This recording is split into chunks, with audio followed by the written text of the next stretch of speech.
Hi hi വിജയമാഷേ, മാഷേ. Hi hi. വിദ്യാഭ്യാസ hi hi everybody. ഇന്ന് തന്നിരിക്കുന്ന വിഷയം ആ, വ്യക്തിബന്ധങ്ങളാണ്. കഴിഞ്ഞ ദിവസവും ബന്ധങ്ങളെ കുറിച്ചായിരുന്നു പറഞ്ഞുകൊണ്ടിരുന്നത്. ഏറ്റവും പ്രധാനപ്പെട്ട ഒരു വിഷയവും ബന്ധങ്ങളാണ്. കഴിഞ്ഞ ആഴ്ച നമ്മൾ പറഞ്ഞിരുന്നു, ബാക്കി എല്ലാം ഇല്ലെങ്കിലും നല്ല ബന്ധങ്ങൾ ഉണ്ടെങ്കിൽ നമുക്ക് എല്ലാം നേടിയെടുക്കാൻ കഴിയുന്നു. ഇപ്പം മദ്യാസക്തരായ നമ്മളെ സംബന്ധിച്ചിടത്തോളം നമ്മൾക്ക് ഏറ്റവും നല്ല ബന്ധങ്ങളായിട്ട് കാണുന്നത് ആൽക്കഹോളിക്സ് അനോണിമസിലെ അംഗങ്ങളുമായിട്ടാണ്. കുടുംബ ബന്ധങ്ങളുണ്ട്, അല്ലാത്ത സുഹൃത്ത് ബന്ധങ്ങളുണ്ട്, അയൽവക്ക ബന്ധങ്ങളുണ്ട്, സഹപ്രവർത്തകർ ബന്ധങ്ങളുണ്ട്, അങ്ങനെ ഒരുപാട്. ചിലപ്പോൾ ക്ലാസ്മേറ്റ് ബന്ധങ്ങളുണ്ട്, ക്ലബ്ബ്, സംഘടന തുടങ്ങിയിട്ടുള്ള അവിടെയുള്ള ബന്ധങ്ങളുണ്ട്. അങ്ങനെ നൂറുകണക്കിന് ബന്ധങ്ങൾ നമുക്കുണ്ട്. അതിലൊരു പ്രധാനപ്പെട്ട ബന്ധമാണ് ആൽക്കഹോളിക്സ് അനോണിമസിലെ അംഗങ്ങൾ തമ്മിലുള്ള ബന്ധം. ഈ ബന്ധത്തിന് മറ്റ് പല ബന്ധങ്ങളിൽ നിന്നും ഒരുപാട് വ്യത്യാസമുണ്ട്. ആ വ്യത്യാസം ശരിക്കും മനസ്സിലാക്കിയില്ലെങ്കിൽ നമുക്ക് പല പ്രശ്നങ്ങളും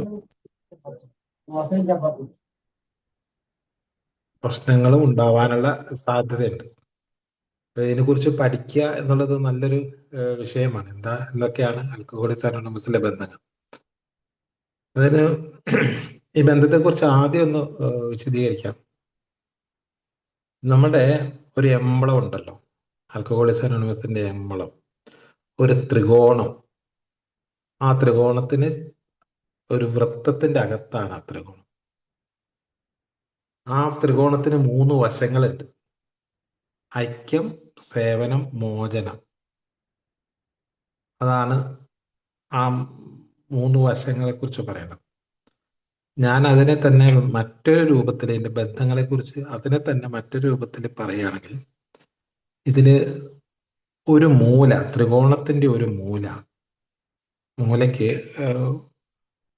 ഐ എന്ന് പേരിടാം. ഐ, ഞാൻ. രണ്ടാമത്തെ ഇടതുവശത്തെ മൂലയ്ക്കാണ് അത് പേരിട്ടതെങ്കിൽ വലതുവശത്തെ മൂലയ്ക്ക് വി എന്ന് പേരിടാം, ഞങ്ങൾ. മൂന്നാമത്തെ മൂല, മുകളിലുള്ള മൂലയ്ക്ക് ദൗത്യം എന്നാണ്, അല്ലെങ്കിൽ ഏറ്റെടുക്കേണ്ട, അല്ലെങ്കിൽ ലക്ഷ്യം. ദൗത്യം എന്ന് വേണമെങ്കിൽ പറയാം, ലക്ഷ്യം എന്നും പറയാം. ഇനി അതിന്റെ വൃത്തം എന്ന് പറയുന്നത് ഇത് നിലനിൽക്കുന്ന ഏരിയയാണ്, ഗ്ലോബ് എന്ന് പറയാം, സറൗണ്ടിങ്സ്. എവിടെയാണ് ഇത് നിലനിൽക്കുന്നത് എന്നുള്ള ആ ഒരു സറൗണ്ടിങ്സിന്റെ ഉള്ളിൽ. ഐ വി ഇറ്റ് എന്നാണ് പറയുക, ദൗത്യത്തിന് ഇറ്റ്, ഐ വി ഇറ്റ്. ഞാനിത് പറയാൻ കാരണം നമ്മളുടെ ഫെലോഷിപ്പിന്റെ അടിസ്ഥാനമായിട്ടുള്ള ഒരു ആശയമാണ്. ഇവിടെ ഇറ്റ് എന്ന് പറയുന്നത്, ദൗത്യം എന്ന് പറയുന്നത്, മദ്യപാന രോഗത്തിൽ നിന്നും രക്ഷ പ്രാപിക്കുക എന്നുള്ളതാണ് ലക്ഷ്യം. മദ്യാസക്ത രോഗത്തിൽ നിന്ന് രക്ഷ പ്രാപിക്കുക എന്നുള്ളതാണ് ഇറ്റ്, ലക്ഷ്യം എന്നാണ്. അത് നേരെ ഒരു വരയുണ്ട് ഇറ്റിലേക്ക്. എനിക്ക് മദ്യാസക്ത രോഗത്തിൽ നിന്ന് രക്ഷപ്പെടാൻ എനിക്ക് കഴിയണം, എനിക്ക് കഴിയും. എനിക്ക് കഴിയുമെന്നുള്ളത് ഞാൻ ഒരുപാട് ശ്രമിച്ചു നോക്കിയതാണ്. അങ്ങനെ ശ്രമിച്ച് വിജയിച്ചവരും ഉണ്ട് കേട്ടോ. ഒറ്റയ്ക്ക് സ്വന്തം നിലയ്ക്ക് രോഗത്തിൽ നിന്ന് രക്ഷപ്പെട്ട ആൾക്കാരുണ്ട്. പക്ഷെ ആൽക്കഹോളിക്സ് അനോണിമസ് പറയുന്നത് ഐയിൽ നിന്ന് നേരെ ഇറ്റിലേക്ക് എത്തുക പ്രയാസമാണ്. മറിച്ച് ഐയിൽ നിന്ന് വിയുടെ ഞങ്ങളുടെ സഹായത്തോടു കൂടിയേ ഇറ്റിലേക്ക് എത്താൻ പറ്റും. ഞങ്ങളോടൊപ്പം ചേർന്നിരുന്നാണ് ലക്ഷ്യത്തിലെത്തുന്നത്. അപ്പൊ ഞാൻ ഉണ്ട്, ഞങ്ങളും ഉണ്ട്. ഞങ്ങൾ എന്ന് പറയുന്ന കുറച്ച് ആൾക്കാരാണ്. ആ ഞങ്ങളിനെയാണ് ആൽക്കഹോളിക്സ് അനോണിമസിന്റെ കൂട്ടായ്മ എന്ന് പറയുന്നത്. എനിക്ക് ഒറ്റയ്ക്ക് ലക്ഷ്യത്തിലെത്താൻ സാധിക്കില്ല, പക്ഷെ ഞങ്ങളോടൊപ്പം ചേർന്ന്, കുറച്ച് ആൾക്കാരോടൊപ്പം ചേർന്ന് ഞാൻ ലക്ഷ്യത്തിലേക്ക് പ്രയാണം നടത്തുകയാണ്. അപ്പൊ ഇവിടെ ഈ ലക്ഷ്യത്തെക്കുറിച്ച് പറയുമ്പോൾ ഇവിടെ ഒരൊറ്റ ലക്ഷ്യമേ ഉള്ളൂ. ഒരൊറ്റ ദൗത്യമേ ഉള്ളൂ ഇവിടെ: മദ്യാസക്ത രോഗത്തിൽ നിന്ന് രക്ഷ നേടുക. ആ ഒരൊറ്റ ദൗത്യത്തിനാണ് നമ്മൾ നിൽക്കുന്നത്. അത് ആൽക്കഹോളിക്സ് അനോണിമസിന്റെ എല്ലാ പുസ്തകത്തിലും വിശദമായിട്ട് പറഞ്ഞിട്ടുണ്ട്. ആമുഖത്തിൽ പറഞ്ഞിരിക്കുന്ന കാര്യം: അനുഭവങ്ങളും ശക്തിയും പ്രതീക്ഷയും പരസ്പരം പങ്കുവയ്ക്കുന്നതിലൂടെ തങ്ങളുടെ പൊതു പ്രശ്നമായ മദ്യാസക്തി പരിഹരിക്കപ്പെടുകയും മറ്റുള്ളവരെ അതിൽ നിന്നും മോചിതരാകാൻ സഹായിക്കുകയും ചെയ്യുക എന്നുള്ളതാണ് അതിന്റെ ഇറ്റ്. അതിന്റെ ലക്ഷ്യം അത് മാത്രമേ ഉള്ളൂ. അതിനു വേണ്ടിയാണ് ഈ ഞങ്ങൾ കൂടിയിരിക്കുന്നത്. അപ്പോ അതുകൊണ്ടാണ് ഈ അവിടെ ഞാൻ പെരുമാറേണ്ട രീതിയും ഞങ്ങൾ പെരുമാറേണ്ട രീതിയും രണ്ടും വളരെ വളരെ പ്രസക്തമായ കാര്യമാണ്. ഞാൻ എന്ത് ചെയ്യണം, ഞങ്ങൾ എന്ത് ചെയ്യണം. ഞാൻ എന്ത് ചെയ്യണം എന്നുള്ളതാണ് പടികൾ, ഞങ്ങൾ എന്ത് ചെയ്യണം എന്നുള്ളതാണ് പാരമ്പര്യം. ഞാൻ ഞങ്ങളായി കഴിയുമ്പോൾ അവിടെ ചെയ്യേണ്ട കുറെ കാര്യങ്ങളുണ്ട്. അതിനാണ് പാരമ്പര്യം എന്ന പേരിട്ടിരിക്കുന്നത്. കൂട്ടായ്മ എന്ത് ചെയ്യണം, ഒന്നിച്ചു കൂടിയിരിക്കുന്ന ആൾക്കാർ എന്ത് ചെയ്യണം. അതിൽ ആദ്യം പറയുന്നത് പൊതു നന്മയാണ്. പൊതു നന്മയാണ് ആദ്യത്തെ ലക്ഷ്യം. ഇവിടെ ഐക്യത്തെ ആശ്രയിച്ചാണ് വ്യക്തിപരമായ മോചനം. ഐക്യമാണ് പ്രധാനം, ഒന്നിച്ച് നിൽക്കണം. ആ ഒന്നിച്ച് നിന്നാൽ മാത്രമേ ഈ ദൗത്യത്തിലേക്ക് എത്തിച്ചേരാൻ പറ്റുള്ളൂ. രക്ഷപ്പെടേണ്ടത് മദ്യാസക്ത രോഗത്തിൽ നിന്നാണ്. ഒറ്റയ്ക്ക് കഴിയില്ല. ഒന്നിച്ച് നിൽക്കുകയാണ് എങ്കിൽ ആ കൂട്ടത്തിൽ കൂടി ലക്ഷ്യത്തിലേക്ക് എത്താം. ഇവിടെ ഒരേ ഒരു ലക്ഷ്യമേ ഉള്ളൂ മദ്യാസക്ത രോഗത്തിൽ. ഈ അടിസ്ഥാന ഒരു ആശയം നമ്മുടെ ഉള്ളിൻ്റെ ഉള്ളിൽ വന്നു കഴിഞ്ഞാൽ ഇന്ന് പല സ്ഥലത്തും ഓരോ ആൾക്കാരും കാണിച്ചുകൊണ്ടിരിക്കുന്ന ചില കാര്യങ്ങൾ മാറ്റേണ്ടതുണ്ടെന്നൊക്കെ നമുക്ക് തിരിച്ചറിയാം. ഈ ഇറ്റ് എന്ന് പറയുന്നത്, ഇനി അതിന്റെ ഗ്ലോബ് എന്ന് പറയുന്നത് മദ്യാസക്ത സമൂഹമാണ്. മദ്യാസക്തരായിട്ടുള്ള ആയിരക്കണക്കിന് ആൾക്കാരുള്ള ഒരു സമൂഹത്തിലാണ് നമ്മൾ ഈ ഒരു ഇറ്റും വെച്ച്, ഈ ഒരു ലക്ഷ്യവും വെച്ച് ഞാൻ ഞങ്ങളുടെ കൂടെ കൂടിയിട്ട് ലക്ഷ്യത്തിലേക്ക് പോകുന്നത്. ഒരു വലിയ സമൂഹമാണ് മദ്യാസക്ത സമൂഹം. അപ്പൊ ഈ ഞങ്ങള് കൂടിയിരിക്കുന്ന സമയത്ത് ഈ ഞങ്ങൾ തമ്മിലുള്ള റിലേഷൻഷിപ്പാണ് ഇന്നത്തെ വിഷയം. കൂട്ടായ്മയില് ഉള്ള ആൾക്കാർ തമ്മിലുള്ള ബന്ധങ്ങൾ. ഈ ബന്ധങ്ങൾ എത്ര സുദൃഢമാണെങ്കിൽ ഈ ലക്ഷ്യത്തിലേക്കുള്ള വഴി എളുപ്പമാണ്.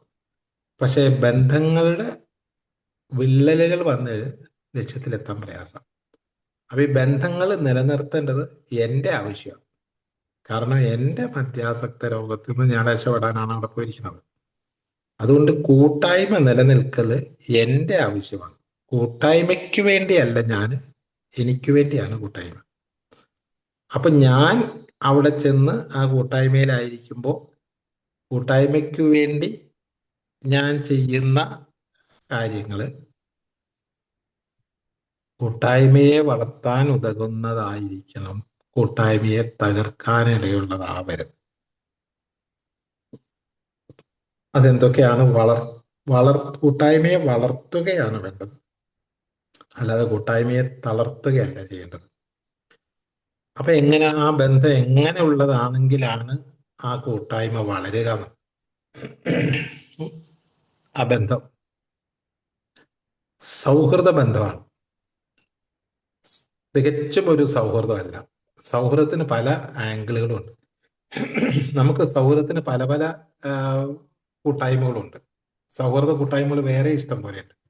അപ്പൊ അവിടെയൊക്കെ നമ്മൾ നോക്കിയാൽ അറിയാം, ഈ ഇറ്റ് വ്യത്യസ്തമായിട്ടുള്ള ഒരുപാട് കൂട്ടായ്മയിൽ നമ്മളുണ്ട്. ഈ ബീയിങ് വ്യത്യസ്തമായിട്ടുള്ള, അതായത് നമ്മളൊരു ലൈബ്രറിയിലാണ് നമ്മൾ അംഗമെങ്കിൽ അവിടെ ഞാനുണ്ട്, ആ ലൈബ്രറിയിലെ അംഗങ്ങളുണ്ട്. അതിന്റെ ലക്ഷ്യം വായനയാണ്. എല്ലാവരും വായിക്കുക എന്നുള്ളതാണ് ലക്ഷ്യം. അതിന്റെ ദൗത്യം അതാ, വായന മാത്രമേ ഉള്ളൂ. അതേപോലെ നമ്മളൊരു പാർട്ടിയുടെ ഒരു സംഘടനയിലാണെങ്കിൽ അവിടെ ഞാൻ ഉണ്ട്, പാർട്ടിക്കാരുണ്ട്, പാർട്ടിക്ക് ഒരു ലക്ഷ്യമുണ്ട്. ഇനി ഒരു റെസിഡൻസ് അസോസിയേഷൻ ആണെങ്കിൽ അത് അവിടെ ഞാനുണ്ട്, ഞങ്ങളുണ്ട്, റെസിഡൻസ് അസോസിയേഷന് ലക്ഷ്യമുണ്ട്. ഇതേപോലെ ഒരുപാട് ഇതിനകത്തൊക്കെ ഞാനുണ്ട്. അപ്പൊ ഞാൻ എൻ്റെ ഈ റെസിഡൻസ് അസോസിയേഷനിലെ ബന്ധം, അല്ലെങ്കിൽ ക്ലബിലെ ബന്ധം, അല്ലെങ്കിൽ പാർട്ടിയിലെ ബന്ധം, അതല്ലെങ്കിൽ പള്ളിയിലെ കമ്മിറ്റിയിൽ ഞാനുണ്ട്, അമ്പലത്തിലെ കമ്മിറ്റിയിൽ ഞാനുണ്ട്.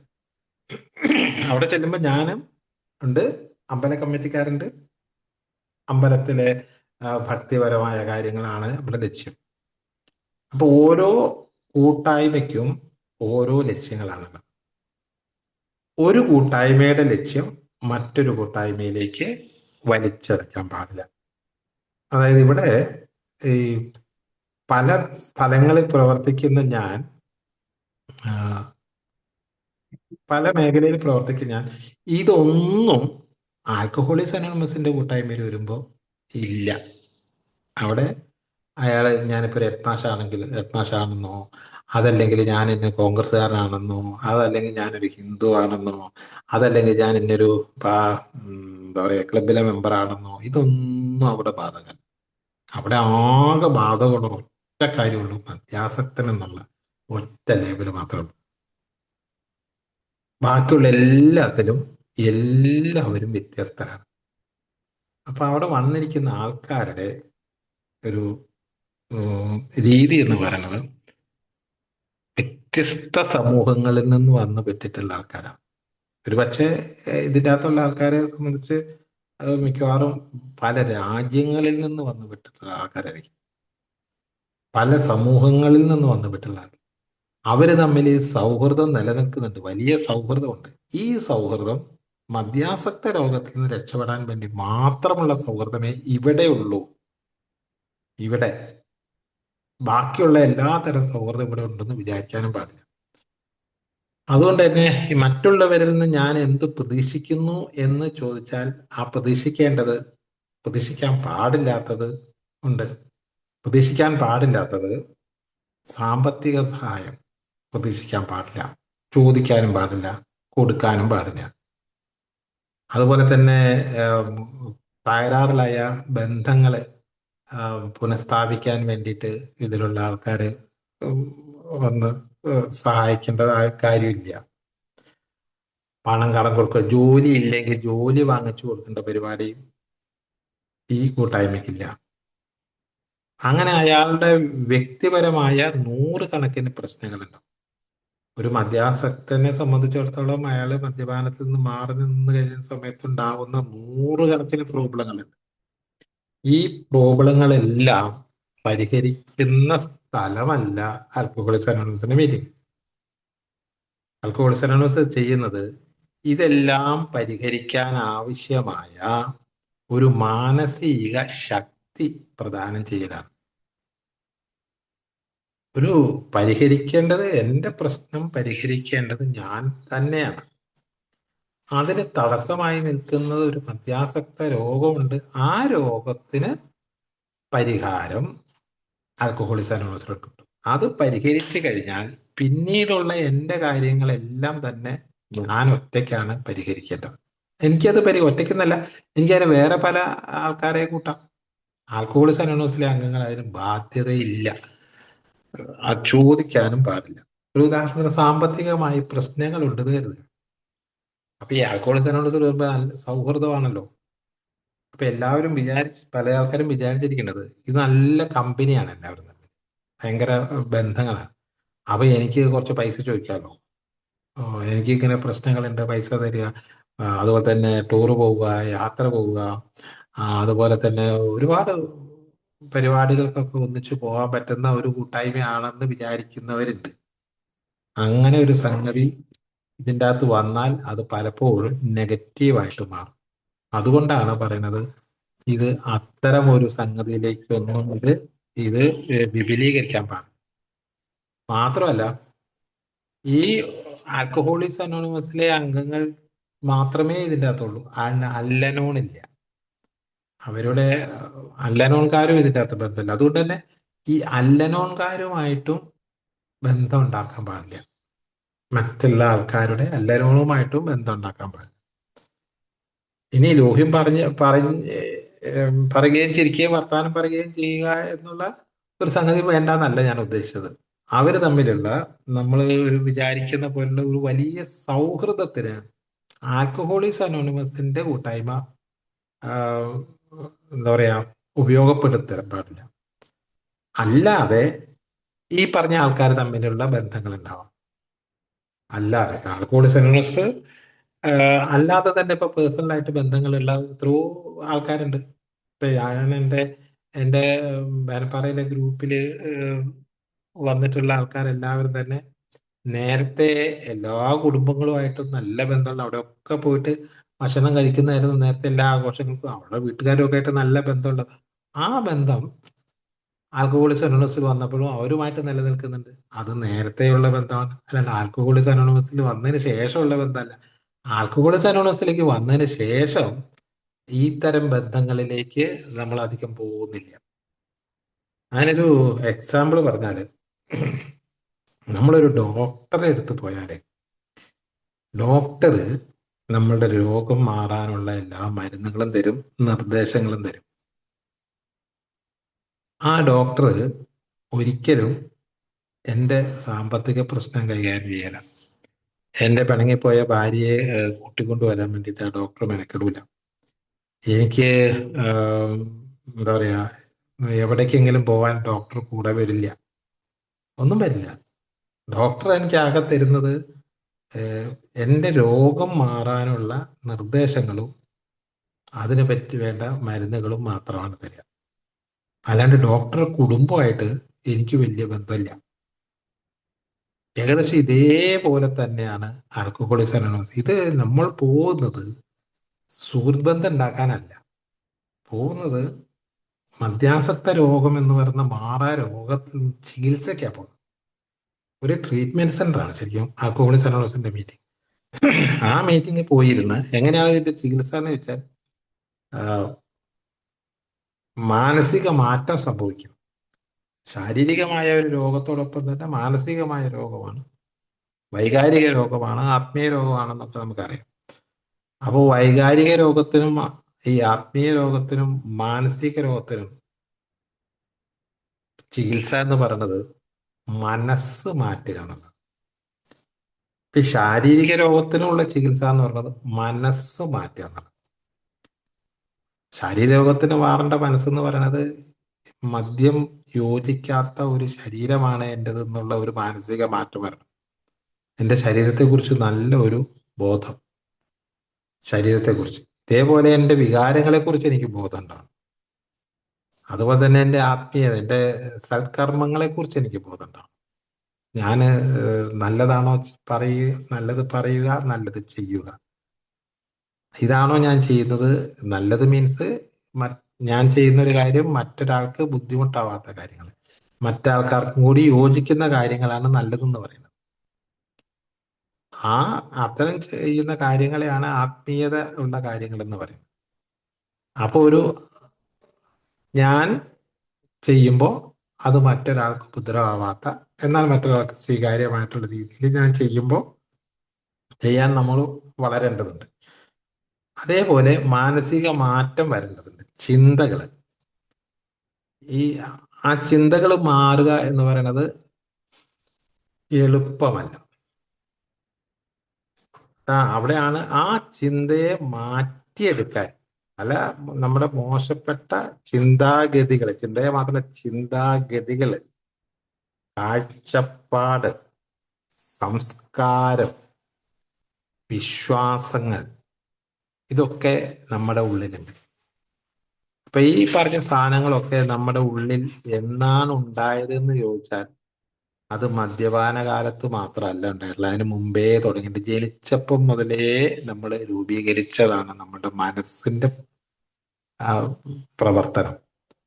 നമ്മൾ ജനിച്ചു വളർന്ന സാഹചര്യത്തിൽ നമ്മളുടെ അച്ഛൻ, അമ്മ, നമ്മളുടെ കുടുംബക്കാര്, നമ്മളുടെ അയൽക്കാര്, സുഹൃത്തുക്കള്, സ്കൂളിൽ ചെന്നപ്പോൾ അവിടെ നിന്ന് എന്ന് വേണ്ട, പിന്നെ നമ്മൾ ഇടപെട്ട മേഖലയിൽ നിന്നൊക്കെ ഓരോരോ ദിവസം, ഓരോ ദിവസവും ഓരോരോ ഒന്നിലധികം കാര്യങ്ങൾ നമ്മൾ ഉള്ളിലേക്ക് എടുത്തിട്ടുണ്ട്. ഇപ്പൊ ഇന്നത്തെ ഒരു ദിവസം തന്നെ എടുത്തു നോക്കിയാൽ അറിയാം, രാവിലെ മുതൽ വൈകുന്നേരം വരെ ആയി ആയിട്ടുള്ള ആൾക്കാരെ ഇപ്പൊ അവിടെയൊക്കെ ഇപ്പൊ രാവിലെ ആ ആ, ഇത്രയും സമയം കൊണ്ട് എൻ്റെ ജീവിതത്തിൽ ഞാൻ മനസ്സിലാക്കിയ കുറെ കാര്യങ്ങളുണ്ട് ഒരു ദിവസം തന്നെ. അതാണ് നമ്മൾ അത് സ്റ്റോർ ചെയ്ത് വെക്കുന്നത്. അങ്ങനെ നമ്മൾ ഇന്ന് എത്ര വയസ്സായോ അത്രയും വയസ്സിനെ 365 ദിവസം കൊണ്ട് ഗുണിച്ചു കഴിഞ്ഞാൽ അത്രയും ദിവസം കൊണ്ടാണ് നമ്മൾ ഈ ഇപ്പോഴുള്ള നമ്മളുടെ ഒരു മനസ്സ് രൂപീകരിച്ചത്. ഇത്രയും ദിവസമുണ്ട്. അങ്ങനെ രൂപീകരിച്ച ഒരു മനസ്സിന്റെ ഒരു ലോകമുണ്ട്, ഒരു വലിയ ലോകം. ആ ലോകത്തിന് പറയുന്ന പേര് ആന്തരിക ലോകം എന്നാണ്. നമ്മൾ രണ്ട് ലോകത്താണ് ജീവിക്കുന്നത്. ഒന്ന് നമ്മളുടെ പുറം ലോകം, രണ്ട് അകം ലോകം. പുറം ലോകം നമുക്കറിയാം, പ്രകൃതിയാണ്, ഭൂമി, ആകാശം, ചന്ദ്രൻ, സൂര്യൻ, നക്ഷത്രങ്ങള്, ഭൂമിയിലുള്ള മലകള്, കുന്നുകള്, പുഴകള്, കടല് എന്ന് വേണ്ട ഈ പ്രകൃതി, വായുമണ്ഡലം തുടങ്ങിയിട്ടുള്ള ഈ പ്രകൃതി, ഇതാണ് നമ്മൾ കാണുന്ന പുറം ലോകം എന്ന് പറയുന്നത്. ഈ പുറം ലോകത്തെ കുറേ സംഭവങ്ങൾ, ഇടയ്ക്കിടയ്ക്ക് സംഭവങ്ങളൊക്കെ നടക്കും. സുനാമി വരും, മലവെള്ളപ്പാച്ചിൽ വരും, ഉരുളുപൊട്ടൽ വരും, ഇതൊക്കെ വരും. മഴ പെയ്യും, വെയിൽ തെളിയും, ഇതൊക്കെ നടക്കുന്നതാണ് ഈ പുറം ലോകം. ഇത് കൂടാതെ ഒരു അകം ലോകമുണ്ട്, എൻ്റെ ഉള്ളിലെ ലോകം. ഈ പറഞ്ഞ സംഗതികളെ ഞാൻ അതിൻ്റെതായ രീതിയിലല്ല കാണുന്നത്. ഈ പ്രകൃതിയെ, ചുറ്റുപാടിനെ ഞാൻ കാണുന്നത് എൻ്റെ അകം ലോകം കൊണ്ടാണ് കാണുന്നത്. ഈ അകം ലോകം ആരും പുറമേ നിന്ന് സൃഷ്ടിച്ചതല്ല, ഞാൻ സൃഷ്ടിച്ചതാണ്. ഞാൻ മനഃപൂർവ്വം സൃഷ്ടിച്ചതുമല്ല, ഞാൻ അറിയാതെ സൃഷ്ടിക്കപ്പെട്ടതാണ്. എൻ്റെ സാഹചര്യങ്ങള്, ഞാൻ വളർന്നു വന്ന സാഹചര്യങ്ങള്, എൻ്റെ ഇഷ്ടങ്ങള്, ഇതൊക്കെ വെച്ചിട്ട് ഞാൻ പ്രവർത്തിച്ച മേഖലകള്, ഇതെല്ലാം വെച്ചിട്ട് ഞാൻ എൻ്റെ ഉള്ളിൽ രൂപപ്പെട്ടു വന്നതാണ് എൻ്റെ അകം ലോകം. ഞാൻ രൂപപ്പെടുത്തിയതാണെന്നും വേണമെങ്കിൽ പറയാം. അങ്ങനെ ഒരു അകം ലോകം നമ്മുടെ ഉള്ളിലുണ്ട്. ഈ അകം ലോകവും പുറം ലോകവും തമ്മിലൊരു വ്യത്യാസമുള്ളത്, ഈ പുറം ലോകത്ത് പ്രകൃതിയിലൊക്കെ തന്നെ ശാന്തമാണ് പൊതുവെ. പുറം ലോകം ശാന്തമാണ്. ചിലപ്പോൾ അവിടെ ഒരു പെരുമഴ വരും, പക്ഷെ ആ മഴ അങ്ങ് പോകും. ഒരു വെയിൽ തെളിയും, ആ വെയിലങ്ങ് പോകും. ഒരു കാറ്റ് വരും, ആ കാറ്റങ്ങ് പോകും. ഒരു ഉരുളുപൊട്ടൽ വരും, അതങ്ങ് പോകും. ഒരു സുനാമി വരും, അതങ്ങ് പോകും. അതങ്ങ് പോയി കഴിഞ്ഞാൽ പിന്നെ അതിനെക്കുറിച്ച് ഈ പുറം ലോകം ആലോചിക്കുന്നു പോലില്ല.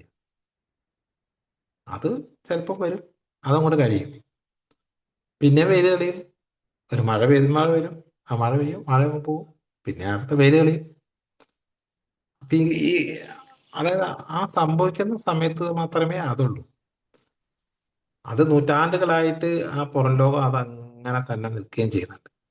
പക്ഷെ നമ്മുടെ അകം ലോകം അത് അങ്ങനെയല്ല.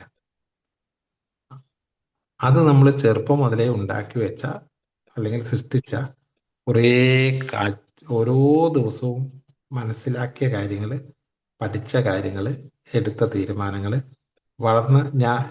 വളർന്ന സാഹചര്യങ്ങളിലൂടെ ഞാൻ പഠിച്ച കാര്യങ്ങൾ, ഇതെല്ലാം വെച്ചുകൊണ്ട് ഓരോ ദിവസവും ഓരോ ഇഷ്ടിക വെച്ച് വെച്ച് വെച്ച് ഞാൻ പണിതുണ്ടാക്കിയതാണ് എൻ്റെ മനസ്സ്. എൻ്റെ മനസ്സ് ഞാൻ സൃഷ്ടിച്ചത്, ഞാൻ പണിതുണ്ടാക്കിയത്. അത് ജനിച്ചപ്പം മുതൽ ആദ്യത്തെ ഇഷ്ടിക വെച്ച് പിന്നെ അതിൻ്റെ മുകളിലാണ് പിന്നെ അടുത്ത ഇഷ്ടിക വെച്ച് അടുത്ത ഇഷ്ടിക വെച്ച് അങ്ങനെ ഒരു മനസ്സ് ഞാൻ പണിത് സൃഷ്ടിച്ചു വെച്ചിട്ടുണ്ട്. ഇങ്ങനെ സൃഷ്ടിച്ചു വെച്ച മനസ്സ് ഓരോരുത്തരും അവരവരുടെ ജീവിത സാഹചര്യങ്ങളിൽ നിന്നുള്ള അനുഭവങ്ങളിൽ നിന്ന് സൃഷ്ടിച്ചു വെച്ചതാണ് ആ മനസ്സ്. അതുകൊണ്ട് തന്നെ എല്ലാവരുടെയും ഈ മനസ്സ് ഡിഫറെൻ്റാണ്, വ്യത്യസ്തമാണ്. എല്ലാവരുടെയും കാഴ്ചപ്പാട് വ്യത്യസ്തമാണ്. എല്ലാവരുടെയും ഇഷ്ടങ്ങൾ വ്യത്യസ്തമാണ്. എല്ലാവരുടെയും ആഗ്രഹങ്ങൾ, എല്ലാവരുടെയും ജീവിതത്തിലെ സംഭവങ്ങൾ, എല്ലാവരുടെയും റൂട്ട് ഒക്കെ വ്യത്യസ്തമാണ്. ഒരാള് കടന്നു വന്ന വഴിയിലൂടെ അതിനു മുമ്പ് ഒരാളും പോയിട്ടില്ല. ഒരാൾ കടന്നു വന്ന വഴിയിലൂടെ ഇനി ഒരാളോട്ട് വരികയുമില്ല. ശരിക്കും പറഞ്ഞാൽ വളരെ വ്യത്യസ്തനാണ് ഞാൻ. എന്നെ പോലെ ഈ ലോകത്ത് ഇതുവരെ ജനിച്ചതും ഇനി ജനിക്കാതിരിക്കുന്നതും ഞാൻ മാത്രമേ ഉള്ളൂ. കാരണം ഞാൻ കടന്നു വന്ന വഴി ഞാൻ മാത്രമേ ഉള്ളൂ. ഇങ്ങനെ ഒരു മനസ്സുമായിട്ടാണ് ഞാൻ ഇവിടെ നിൽക്കുന്നത്. അപ്പൊ ഈ മനസ്സിനോട് അതേപോലെ യോജിക്കാൻ കഴിയുന്ന ആൾക്കാർ ലോകത്ത് ആരും ഉണ്ടാവില്ല, ഒരാളും ഉണ്ടാവില്ല. മാത്രമല്ല, അവർക്കെല്ലാം അവരുടേതായ ഒരു കാഴ്ചപ്പാടുണ്ടായിരിക്കും. ഈ കാര്യം നന്നായി നമ്മൾ മനസ്സിലാക്കിയാൽ വളരെ വ്യത്യസ്തമായ കാഴ്ചപ്പാടുള്ളവരുടെ ഒരു കൂട്ടായ്മയിൽ വരുമ്പോൾ എന്താണ് ഞാൻ അവിടെ ചെയ്യേണ്ടതെന്ന് മനസ്സിലാവും. എന്ത് ചെയ്യാൻ പാടില്ല.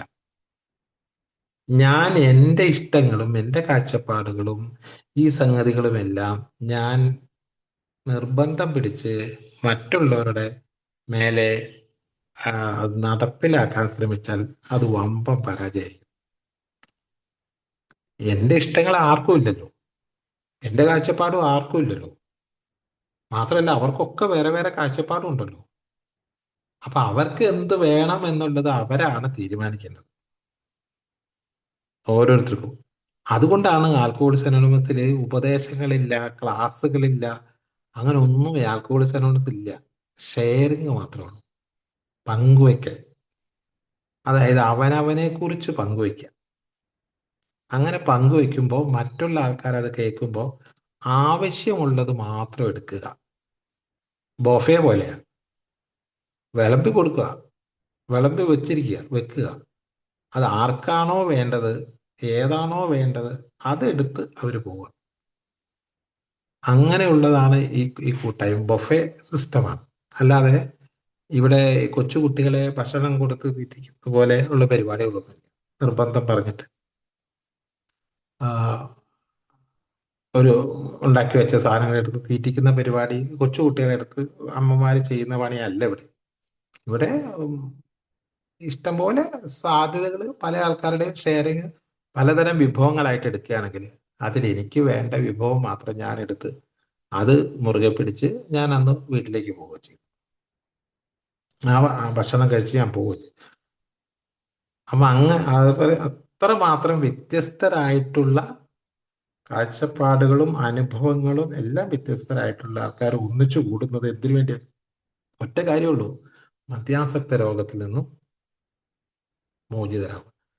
അതുകൊണ്ട് അവിടുത്തെ ഏറ്റവും പ്രധാനപ്പെട്ട ഒരു ബന്ധം എന്ന് പറയുന്നത്, എന്നെ കൊണ്ട് ഒരാൾക്കും ബുദ്ധിമുട്ടുണ്ടാകാൻ പാടില്ല. ഞാൻ ഈ കൂട്ടായ്മയില് നിന്ന് എനിക്ക് ആവശ്യമുള്ള ചില കാര്യങ്ങൾ എടുക്കാൻ വന്നതാണ്. അതേപോലെ ഞാൻ ഇവിടെ കൊടുക്കുന്നത്, എടുക്കുക മാത്രമല്ല കൊടുക്കുന്നത് എൻ്റെ അനുഭവങ്ങൾ മാത്രമാണ്. അതാണ് ആമുഖത്തിൽ പറഞ്ഞത്, അനുഭവങ്ങളും ശക്തിയും പ്രതീക്ഷയുമാണ് ഞാൻ കൊടുക്കുന്നത്, അല്ലാതെ ഞാൻ ഉപദേശങ്ങൾ കൊടുക്കണില്ല. അങ്ങനെ ആവുമ്പോഴാണ് ആ കൂട്ടായ്മ അവിടെ ഒരു വലിയൊരു ശക്തിയായിട്ട് തോന്നുന്നത്. അവിടെ ചെന്നിരിക്കുമ്പോൾ എനിക്ക് എന്തെന്നില്ലാത്ത ഒരു അനുഭൂതി എനിക്ക് വരികയാണ്. കാരണം എൻ്റെ കാഴ്ചപ്പാടിന് വിരുദ്ധമായിട്ടല്ല അവിടെ വരുന്ന ഓരോരുത്തരുടെയും കാഴ്ചപ്പാടിന് വിരുദ്ധമല്ല. കാരണം എനിക്ക് ആവശ്യമുള്ള എടുത്താൽ മതിയല്ലോ. ഓരോരുത്തരും അവരവരുടെ ഇഷ്ടത്തിനുള്ളത് പറയട്ടെ. അങ്ങനെ പറയുമ്പോൾ അതിന് ആവശ്യത്തിനുള്ളത് എടുക്കും. അങ്ങനെ എടുക്കാൻ വേണ്ടിയിട്ടുള്ള കൂട്ടായ്മയിൽ ആ മീറ്റിംഗ് ഒക്കെ കഴിഞ്ഞു കഴിഞ്ഞാൽ അവർ തമ്മിൽ സൗഹൃദങ്ങൾ പങ്കുവയ്ക്കും. ഈ സൗഹൃദങ്ങൾ പങ്കുവെച്ച് കഴിഞ്ഞ് ഇവര് നല്ല സുഹൃത്തുക്കളായി മാറും. നല്ല സുഹൃത്തുക്കളായി മാറിക്കഴിയുമ്പോൾ നല്ല വലിയ സുഹൃത്തുക്കളായല്ലോ. ആ സമയത്ത് പെട്ടെന്ന് തോന്നുക, നേരത്തെ ഉള്ള ബാല്യകാല സുഹൃത്തുക്കളെ പോലെ, ഫുട്ബോൾ കളിക്കാൻ പോകുമ്പോൾ ആ സുഹൃത്തുക്കളെ പോലെ, കള്ളു കുടിക്കാൻ പോകുമ്പോൾ ഉണ്ടായിരുന്ന സുഹൃത്തുക്കളെ പോലെ അങ്ങനെ ആത്മാർത്ഥ സുഹൃത്തുക്കളായി കഴിഞ്ഞു എന്നുള്ള ഒരു ധാരണയിൽ പിന്നീടുള്ള പ്രവർത്തനങ്ങളൊക്കെ ആയിരിക്കും. അങ്ങോട്ടും ഇങ്ങോട്ടും വീടുകളിലേക്ക് പോവുക, പിന്നെ അവിടെ ചെന്നിട്ട് അവിടെ താമസിക്കുക, അതുപോലെ അവരുടെ ഭാര്യമാരും ഒക്കെ ആയിട്ട് ഭയങ്കരമായ സല്ലാപങ്ങൾ നടത്തുക, മക്കളും ഒക്കെ ആയിട്ട് ഭയങ്കര വർത്താൻ പറയും, നല്ല കുടുംബ ബന്ധങ്ങൾ ഉണ്ടാക്കിയെടുക്കുക. ഇതിലേക്ക് ഇങ്ങനെ ഇങ്ങനെ വളർന്ന് വളർന്ന് പോകുന്നത് കണ്ടിട്ട് ഇത് പോണോ പോണ്ടയോ എന്നുള്ള കാര്യത്തെക്കുറിച്ച് പോകാൻ പാടില്ലേ എന്ന് ചോദിച്ചു കഴിഞ്ഞാൽ ഇതിനകത്ത് ഒരുപാട് അപകടങ്ങളുണ്ട് എന്നുള്ളതുകൊണ്ട് അതിന് കണ്ടറിഞ്ഞാണ് ചെയ്യാൻ പാടും. ഒരുപാട് അപകടങ്ങളുണ്ട്. ആ, കാരണം ഇതിന്റെ ഒരു ലക്ഷ്യം എന്ന് പറയുന്നത്, ആൽക്കഹോളിസം അനോണിമസിന്റെ ലക്ഷ്യം എന്ന് പറയുന്നത് മദ്യാസക്ത രോഗത്തെ തീർച്ചയായിട്ടും മാത്രമാണ്. ഈ ലക്ഷ്യം ചിലപ്പോൾ മാറിപ്പോകും. സൗഹൃദം വേറെ അല്ലേ. ഇപ്പൊ ഞാൻ ഒരു ഉദാഹരണം പറഞ്ഞ്, ഞാനൊരു ടൂർ പോയി, ഏക്കാരുടെ ഒരു ടൂർ പോയി പോകുന്നതിന് മുമ്പ് നല്ല സൗഹൃദമാണ്. ആൽക്കഹോളിസം അനോണിമസിന്റെ മീറ്റിംഗ് വന്ന് നല്ല സൗഹൃദം ഉണ്ടായിരുന്ന ടീം ടൂർ പോയി കഴിഞ്ഞ് തിരിച്ചു വന്നപ്പോ ഈ മറ്റുള്ള ഓരോ സ്ഥലത്ത് പോയി ഓരോരുത്തർ ഇടപെടുന്ന ഓരോ രീതി കാണുമ്പോൾ ഇത് പലർക്കും അങ്ങോട്ട് ദഹിക്കുകയില്ല. എന്തിനാ ഇത് അങ്ങനെ കാണിക്കുന്നത്? എന്തിനാ അവിടെ പോയത്? എന്തിനാ ആ ഹോട്ടലിൽ കയറിയത്? എന്തിനാണ് ഇത് എന്ന് തുടങ്ങിയിട്ടുള്ള പല പല അസ്വസ്ഥതകൾ ഇങ്ങനെ വരും. അങ്ങനെ ശരിക്കും പറഞ്ഞാൽ തിരിച്ചു വന്നപ്പോഴേക്കും ഒരുപാട് അസ്വസ്ഥതകൾ ഉണ്ടായിരുന്നത്.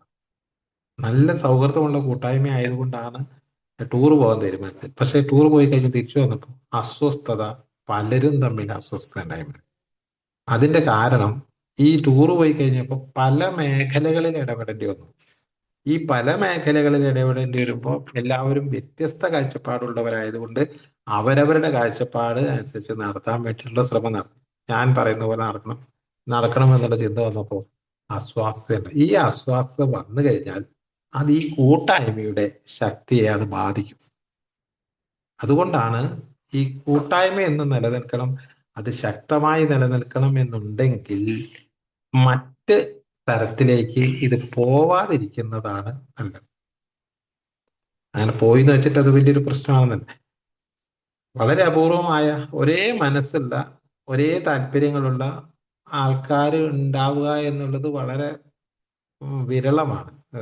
കാരണം പല സ്ഥലങ്ങളിൽ ജനിച്ചു വളർന്ന ആൾക്കാരായതുകൊണ്ട്, പലതരം കുടിയിൽ കൂടെ നടന്നുപോയ ആൾക്കാരുണ്ട്, പല പല നഷ്ടങ്ങൾ വന്ന ആൾക്കാരായതുകൊണ്ട് എല്ലാവരും വ്യത്യസ്തരാണ്. അതുകൊണ്ട് ഈ കാഴ്ചപ്പാടുകളിലും വ്യത്യസ്തമായതുകൊണ്ട് തന്നെ ഈ ഒന്നിച്ചുള്ള യാത്രയും ഒന്നിച്ചുള്ള ഉറക്കവും ഒന്നിച്ചൊരു വീട്ടിൽ പോയി താമസിക്കലും ഒക്കെ നടക്കുമ്പോൾ അസ്വസ്ഥതകൾ ഉണ്ടാവാനുള്ള സാധ്യതയുണ്ട്. എനിക്ക് അനുഭവമുണ്ട്. ഞാൻ ഒന്ന് രണ്ട് പേരോട് ചോദിച്ചപ്പോൾ അവരൊക്കെ അനുഭവങ്ങൾ ഇതുപോലെ പറഞ്ഞിട്ടുണ്ട്. നമ്മള് ഒരു ഒന്ന് രണ്ട് അനുഭവം പറയാം. ഞാൻ ഇങ്ങനെ ഓൺലൈനിൽ ക്ലാസ് എടുക്കുന്ന എൻ്റെ ക്ലാസ് കേട്ടിട്ട് എന്നെ ഭയങ്കര ഇഷ്ടമായ, ഞാനൊരു സംഭവമാണെന്ന് വിചാരിച്ച ആള്, എന്നെ ഒരു ദൈവതുല്യനായിട്ട് കണ്ട ആള്, അയാൾ അങ്ങനെ കണ്ടത്. അപ്പൊ അതുകൊണ്ട് ഞാൻ പറയുന്ന ഏത് കാര്യവും അയാളത് കേൾക്കുകയും അനുസരിക്കുകയും അയാളത് ചെയ്യുകയും അയാളുടെ ജീവിതത്തിൽ മാറ്റങ്ങൾ ഉണ്ടാവുകയും അയാളുടെ ജീവിതം പച്ച പിടിക്കുകയും ഒക്കെ ചെയ്ത് വലിയ നല്ല ഇതിലൊക്കെ ആവുകയും ചെയ്ത ഒരാള്. അയാള് അയാളുടെ ഇത് പങ്കുവയ്ക്കാൻ വേണ്ടിയിട്ട് അയാൾ കുറെ ദൂരമുള്ള ഒരാളാണ്. അപ്പൊ അയാൾ പറഞ്ഞു, ഞാൻ മാസ്റ്റർ വീട്ടിൽ വരട്ടെ സമേതം എന്ന് ചോദിച്ചു. അപ്പൊ എനിക്ക് വരണ്ട എന്ന് പെട്ടെന്ന് പറയാൻ പറ്റാത്തത് കൊണ്ട് ഞാൻ വന്നോളാൻ പറഞ്ഞു. അങ്ങനെ അയാൾ വന്നു, അയാളുടെ ഭാര്യയും മക്കളും ഒക്കെ ആയിട്ട് വന്നു. എൻ്റെ വീട്ടിൽ ഒരു ദിവസം ഫുള്ള് താമസിച്ചു. പക്ഷെ താമസിച്ച് കഴിഞ്ഞ് പോയി കഴിഞ്ഞപ്പോൾ അദ്ദേഹത്തിന് അതുവരെ ഉണ്ടായിരുന്ന കാഴ്ചപ്പാടിൽ അയാൾക്കൊരു ഒരു മാറ്റം വന്നു. ഇതുവരെ കേട്ട മനുഷ്യനല്ല കണ്ടപ്പോ എന്ന് അയാൾക്കൊരു തോന്നല്. കാരണം നമ്മളുടെ വീട്ടിൽ സാധാരണ വീട്ടിൽ പെരുമാറുമ്പോൾ വീടിൻ്റെതായ രീതിയിലുള്ള ഒരു പെരുമാറ്റമൊക്കെ ഉണ്ട്. അപ്പൊ ഇയാൾ എന്നെ കണ്ടിരിക്കുന്നത് വലിയ ദൈവതുല്യനായിട്ടാണ്. അപ്പോൾ അയാൾ ചോദിച്ചു, അതെന്താ അങ്ങനെ? ഞാൻ പറഞ്ഞു, അത് അങ്ങനെ അല്ല, ഇങ്ങനെ. അപ്പൊ ഏതായാലും അയാളത് പോയി. പിന്നെ ഇതുവരെ അയാൾ എന്നെ വിളിച്ചിട്ടില്ല. അയാൾക്ക് അതോടുകൂടി അയാള്, അതായത് ആ സങ്കല്പം അയാളിൽ നിന്ന് അങ്ങ് അകന്നു പോയിരുന്നില്ല.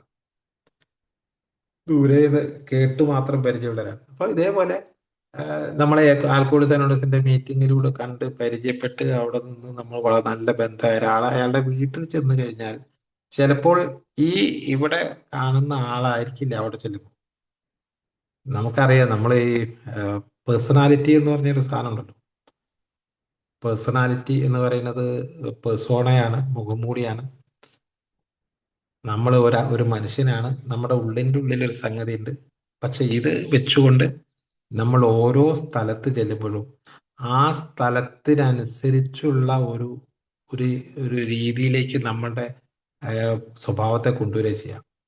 ഇപ്പം നമ്മൾ പള്ളിയിൽ ചെന്നാൽ അല്ലെ അമ്പലത്തിൽ ചെന്നാൽ നല്ലൊരു ഭക്തനായിട്ടാണ് നമ്മൾ ഇരിക്കുക.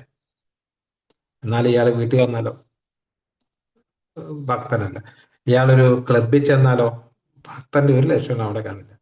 ഒരു ക്ലബിൽ ചെല്ലുമ്പോൾ ആ ക്ലബിന്റെ ഉള്ളൊരു ആളുടെ ഒരു നോർമലി വേണ്ട ഒരു രീതിയൊക്കെ ആയിരിക്കും അയാൾക്ക് ഉണ്ടാവുക.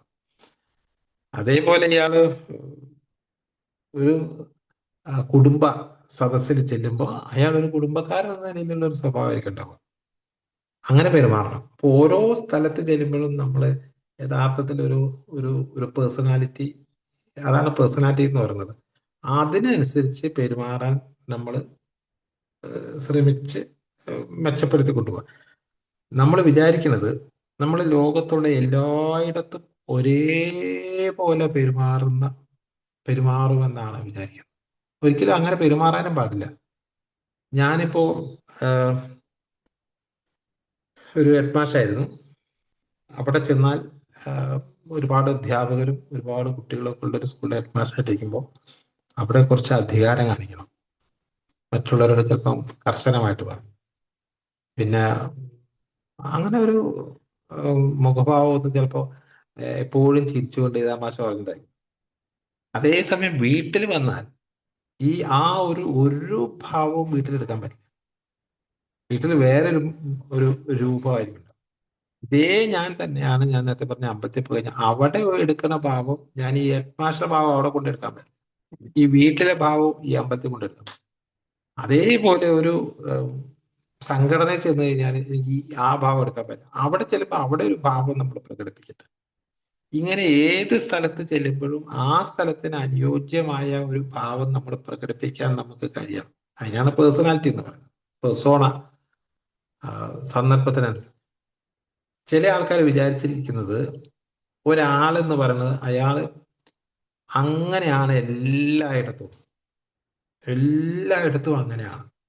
ഇപ്പൊ നമ്മൾ വീട്ടിൽ വരുമ്പോൾ വളരെ പാവത്താനായിട്ട് ഇങ്ങനെ ഇരിക്കുന്നത് കാണുന്ന ഒരാൾ, ഇയാൾ ഫുള്ള് പാവത്താനാണെന്ന് വിചാരിച്ചിരിക്കുന്ന ആള് ഉണ്ടാവും. ചിലപ്പോ പിറ്റേ ദിവസം അയാള് ഒരു പോലീസ് ഓഫീസറാണെന്ന് കരുതുക. അയാൾ വീട്ടിൽ ഇങ്ങനെ പാവത്താനായിട്ടായിരിക്കും ചിലപ്പോൾ ഉണ്ടാവുക. അയാൾ ഓഫീസിൽ ചെന്ന് കഴിഞ്ഞാൽ അയാൾ അതിൻ്റെതായ ആ ഭാവം അവിടെ കാണിക്കണം. ഇപ്പൊ ഓരോ സ്ഥലത്ത് ചെല്ലുമ്പോൾ ഓരോ ഭാവം ഉണ്ടാവും. ഇതേപോലെയാണ് ശരിക്കും നമ്മൾ ആൽക്കഹോളിക്സ് അനോണിമസിന്റെ മീറ്റിങ്ങിൽ വരുമ്പോൾ അവിടെ നമ്മൾ എടുക്കുന്ന ഒരു ഭാവമുണ്ട്. ഈ ഭാവം അവിടെ മാത്രമേ അത് ഉണ്ടാവുള്ളൂ. പിന്നെ നമുക്ക് എന്താണ് കോമൺ ആയിട്ട് ഉള്ളിൽ ഈ ഓരോ സ്ഥലത്തിലും ഓരോ ഭാവമാണേലും കോമൺ ആയിട്ട് വേണ്ട ഒരു കാര്യമുണ്ട്. ആ കാര്യമാണ് ആത്മീയത. അതാണ് ഞാൻ നേരത്തെ പറഞ്ഞ ഓരോ സ്ഥലത്ത് ചെല്ലുമ്പോഴും ഓരോ ഭാവമാണ് ഉണ്ടാവുക. പക്ഷെ എവിടെ പോയാലും ഉണ്ടാവേണ്ടതാണ് ആത്മീയത. എന്ന് വെച്ചാല് സത്യം പറയുക, നന്മ ചെയ്യുക, നല്ലത് ചെയ്യുക, നല്ലത് പറയുക, പിന്നെ ദേഷ്യം പിടിക്കാതിരിക്കുക, അതുപോലെ തന്നെ നന്ദി പറയുക, എന്താ പറയാ, വിട്ടുകൊടുക്കുക, വിട്ടു നിൽക്കുക എന്ന് വേണ്ട അങ്ങനത്തെ കുറേ ക്വാളിറ്റി ഉണ്ടല്ലോ ഒരു മനുഷ്യന്റെ. നീതി, സത്യം, ധർമ്മം, ന്യായം, നല്ലത്, ഈ പറഞ്ഞ കുറേ നല്ല ഗുണങ്ങൾ ആണ് ശരിക്കും ആത്മീയത എന്ന് പറയുന്നത്. ഈ നല്ല ഗുണങ്ങൾ ഈ പറഞ്ഞ എല്ലാ സ്ഥലത്തും വേണം. പക്ഷെ ഭാവം വ്യത്യസ്തമായിരിക്കും. ഓരോ സ്ഥലത്തും ഓരോ ഭാവമായിരിക്കും ഉണ്ടാവുക. അടിസ്ഥാനപരമായിട്ടുള്ള ഈ വ്യക്തിത്വം എന്ന് പറയുന്നത്, വ്യക്തിത്വമല്ല അസ്തിത്വം. വ്യക്തിത്വം എന്ന് പറഞ്ഞാൽ ഓരോ സ്ഥലത്ത് ചെല്ലുമ്പോൾ നമ്മൾ കാണിക്കുന്നത് അസ്തിത്വമാണ് യഥാർത്ഥത്തിൽ അവന്റെ ഈ പറഞ്ഞ ആത്മീയത ഉള്ള ഒരു ഒരു സ്വഭാവമുണ്ട്. അപ്പോ ഞാൻ പറഞ്ഞു വന്നത്, ഈ കൂട്ടായ്മയിൽ വരുന്ന ആൾക്കാർ അവിടെ എത്തുമ്പോൾ അവരുടെ ഒരു മുഖഭാവവും അവരുടെ രീതികളും എല്ലാം കാണുമ്പോൾ ഇതാണ് ഇയാൾ ടോട്ടൽ എന്ന് വിചാരിക്കും. നല്ല സ്വഭാവം, നല്ല ആൾക്കാരെ സഹായിക്കാനുള്ള നല്ല മനസ്സ്. അപ്പൊ അതുകൊണ്ട് തന്നെ ഇയാളോട് പൈസ വേണമെങ്കിൽ കടം ചോദിക്കും. നല്ല എന്താ പറയാ, ആർക്കും എന്ത് കൊടുക്കാനുള്ള മനസ്സുണ്ട്. അങ്ങനെ എത്രയോ ആൾക്കാര് ബന്ധങ്ങള് നല്ല ബന്ധമാണല്ലോ എന്ന് വിചാരിച്ച് പൈസ വായ്പ പൈസ കൊടുക്കുകയും ചെയ്യും. മിക്കവാറും ആൾക്കാർ പറഞ്ഞ കേട്ടിട്ടുണ്ട് ഈ കൊടുത്ത പൈസ തിരിച്ചു കിട്ടിയിട്ടില്ല. തിരിച്ചു കിട്ടിയതുണ്ട് കേട്ടോ, തിരിച്ചു കിട്ടാത്ത എത്രയോ ഉണ്ട്. എനിക്കൊരു 50,000 രൂപയെങ്കിലും കിട്ടാൻ. ഓരോരുത്തരിങ്ങനെ ഭയങ്കര സൗഹൃദമാണെന്ന് പറഞ്ഞ് ചോദിക്കുന്നു. അത് പിന്നെ ആ, അവര് പിന്നെയും വരണല്ലോ, ഇനി പൈസ ഇല്ലാത്തതിന് വേണ്ടി വരാതിരിക്കണ്ടല്ലോ എന്ന് വിചാരിച്ച് പൈസ കൊടുക്കണു. ആ പൈസ വാങ്ങിയ അന്ന് മുതൽ പിന്നെ അയാളെ കാണാതെ വന്നു. കാരണം പിന്നെ ഈ പൈസ കൊടുക്കണമല്ലോ അയാൾ ഇവിടെ വന്നാൽ. പിന്നെ അയാളെ കാണാണ്ടായി പോകുന്നു. അപ്പൊ പൈസ കൊടുത്തു കഴിഞ്ഞാൽ അയാള് ആ, വരികയല്ല ചെയ്യുക, വരാതിരിക്കുക ചെയ്യുക എന്നുള്ളത് ഇവര് ഞാൻ മനസ്സിലാക്കി. നമ്മള് വരാൻ വേണ്ടിയിട്ടാണ് പൈസ കൊടുക്കുന്നത്. പക്ഷെ അയാൾ പിന്നെ കാണൂല, കാരണം അയാൾ പൈസ ഉണ്ടാവൂല. പൈസ തരണമെങ്കിൽ അയാൾക്ക് പിന്നെ മുങ്ങി നടക്കാനല്ലേ പറ്റൂ. അപ്പൊ അതുകൊണ്ട് സാമ്പത്തിക ബന്ധങ്ങളിലേക്ക് കടക്കാതിരിക്കുന്നതാണ്, പോവാതിരിക്കുന്നതാണ് നല്ലത്. സാമ്പത്തിക ബന്ധങ്ങളിലേക്ക് പോയാൽ ഈ കൂട്ടായ്മയിലെ ബന്ധങ്ങൾ അകന്നു പോകും. ഇതേപോലെ പണിക്കാര് ബന്ധങ്ങളുണ്ട്. നമ്മള് പല പല ജോലികൾ ചെയ്യുന്ന ആൾക്കാരുണ്ട്, ഉത്തരവാദിത്തങ്ങൾ. അത്തരം ഉത്തരവാദിത്തങ്ങൾ ഏൽപ്പിക്കാതിരിക്കുന്നതായിരിക്കും നല്ലത്. അപ്പോൾ ഞാൻ ഒരു അങ്ങനെ പണിയെടുക്കുന്ന ആളാണ്. അപ്പോ നിങ്ങൾക്ക് അങ്ങനെ വീട്ടിൽ അങ്ങനെ ഒരു പണിയുള്ളപ്പോൾ എന്തേ എന്നെ ഏൽപ്പിച്ചില്ല എന്നൊക്കെ ചിലപ്പോൾ വിചാരിക്കാൻ സാധ്യത. പക്ഷെ അങ്ങനെ ഏൽപ്പിച്ചു കഴിഞ്ഞാൽ ഒരുപാട് കേസ് കെട്ടുകൾ കേട്ടിട്ടുള്ളത്, ആ ആൽക്കഹോളിക്സ് അനോണിമസിലെ ബന്ധം മറ്റ് പണിക്കാരുമായിട്ടുള്ള ബന്ധത്തെ കൂട്ടിക്കുഴച്ച് ഇവരെ പണി ഏൽപ്പിച്ചു കഴിഞ്ഞാൽ ആ അത് 8 നിലയിൽ പൊട്ടിച്ച് ശരിയാക്കി കൊടുക്കുന്ന അനുഭവമുള്ളവർ ഇഷ്ടം പോലെ ഇതിനകത്തുണ്ടാവും. ഞാൻ അതിൻ്റെ അകത്ത് ഒരുപാട് അനുഭവസ്ഥനാണ്, ഒരുപാട് അനുഭവസ്ഥനാണ്. അതുകൊണ്ട് ഏഹ്, അവസാനം തീരുമാനിക്കുകയാണ്, ഏകാർക്ക് പണിക്ക് കൊടുക്കൂല. കാരണം അഡ്വാൻസ് വാങ്ങുന്നു, പിന്നെ വരികയില്ല. ഓരോ സാധനം കൊണ്ടുവന്നു, അതുകൊണ്ട് തരികയില്ല. അപ്പൊ നമ്മൾ കൊടുക്കുന്നതൊക്കെ ഈ ഒരു പേരിലാണ്. അപ്പൊ അവർ പിന്നെ കാണുക പോലും ഇല്ല, കാരണം അവർ അവരുടേതായ രീതിയിലേക്ക് അങ്ങോട്ട് പോവുക ചെയ്യും. എൻ്റെ ഒരു അനുഭവം ആണ്. ജോലിക്ക് വിളിച്ചു കഴിഞ്ഞാൽ അവരോട് ഈ പറഞ്ഞ ആള് സുഹൃത്താണല്ലോ, നല്ലൊരു സുഹൃത്താണല്ലോ. അപ്പൊ അതുകൊണ്ട് അയാളോട് ഏം, അങ്ങനെ പണി ഇങ്ങനെ പണി എന്ന് പറയാൻ പറ്റില്ല. അങ്ങനെ പറഞ്ഞാല് അത് അയാൾക്ക് ഇഷ്ടപ്പെടില്ല. സുഹൃത്തല്ലേ. അപ്പൊ ഈ ആൽക്കഹോളിക്സ് അനോണമസില് ഒരേ തുല്യ ഉത്തരവാദിത്വവും തുല്യ അവകാശവും തുല്യരായിട്ടുള്ള ഒരു സ്ഥലമാണ് ആൽക്കഹോളിക്സ് അനോണമസിന് ഉണ്ടായത്. എല്ലാത്തിനും തുല്യതയാണ്. ഇന്ന് 22 വർഷമായ ഞാനും ഇന്ന് വന്ന ആളും ഞാൻ തുല്യരാണ്, മെമ്പറാണ്. ആ തുല്യത ഇവര് ബാക്കിയുള്ള സ്ഥലങ്ങളിലെല്ലാം കാണിക്കും. അതിപ്പോ ഒരു ടൂർ പോവുകയാണെങ്കിൽ ആ തുല്യത കാണിക്കും. ഒരു പണിക്ക് വിളിച്ചു കഴിഞ്ഞാൽ ആ തുല്യത കാണിക്കും. തുല്യരാണല്ലോ, ഒപ്പമുള്ള ആളല്ലേ. അത് ചിലപ്പോൾ അത് അവിടെ നടപ്പാവില്ല. കാരണം പണിക്ക് വിളിച്ചാണെങ്കിൽ ചിലപ്പം അതങ്ങനെ അല്ല, ഇങ്ങനെ ചെയ്യണമെന്ന് പറയേണ്ടി വരും. അത് അവന് പറ്റൂല, കാരണം എൻ്റെ ഒപ്പമുള്ള ഒരുത്തൻ എന്നോട് വന്നിട്ട് കൽപ്പിക്കാതെ. ഇപ്പം പറഞ്ഞു വന്നത്, അത്തരം ഉള്ള മറ്റ് മേഖലകളിലേക്ക് ഈ ബന്ധങ്ങളെ കൊണ്ടുപോയാൽ പലപ്പോഴും അപകടമായിട്ട് തീരാറുണ്ട്. അതുകൊണ്ട് വളരെ ശ്രദ്ധിച്ച് നല്ല മുൻപരിചയമുള്ള ആൾക്കാരെ മാത്രമേ അത്തരം സംഭവങ്ങൾ ഏൽപ്പിക്കാൻ പാടൂ. എനിക്കൊരു കുറേ അനുഭവങ്ങളുണ്ട്. ഒരനുഭവം ഞാൻ പറയാം. ഒരാള് ഇന്റർലോക്ക് ഇടാൻ വേണ്ടി വന്നു. അയാള് അഡ്വാൻസ് കുറെ വാങ്ങി. അപ്പോ പിന്നെ അയാൾ കുറെ ദിവസം വന്നില്ല.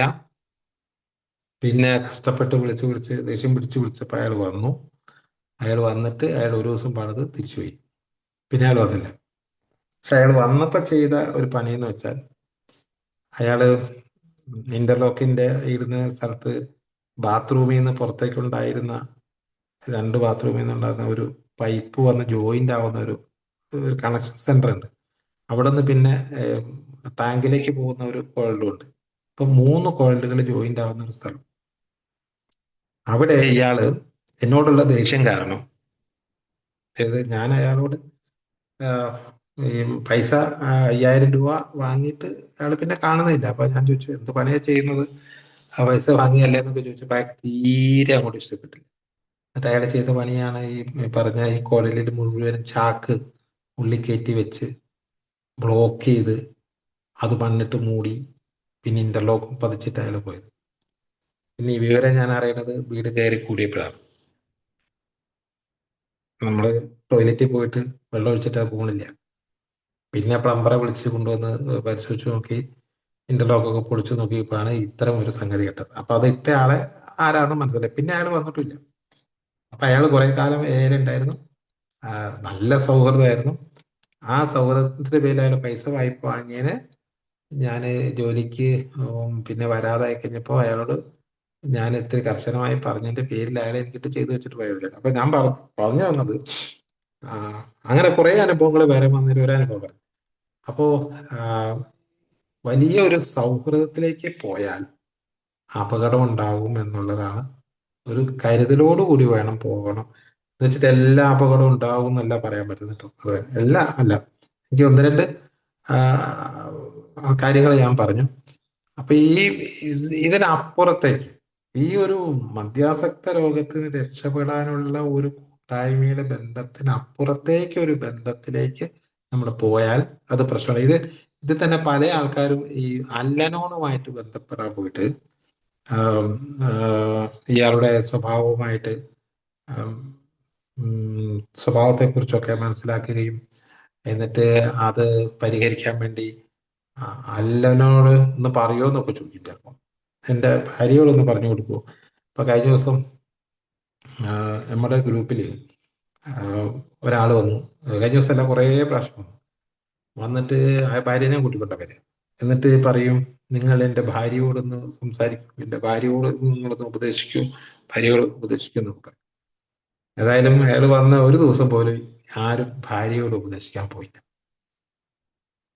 ഭാര്യയോട് ഉപദേശിക്കാൻ പോയാലുള്ള കുഴപ്പത്തെക്കുറിച്ച് ഞാൻ അവിടെ മുമ്പൊരു വിഷയമൊക്കെ എടുത്തുകൊണ്ട് ആവും.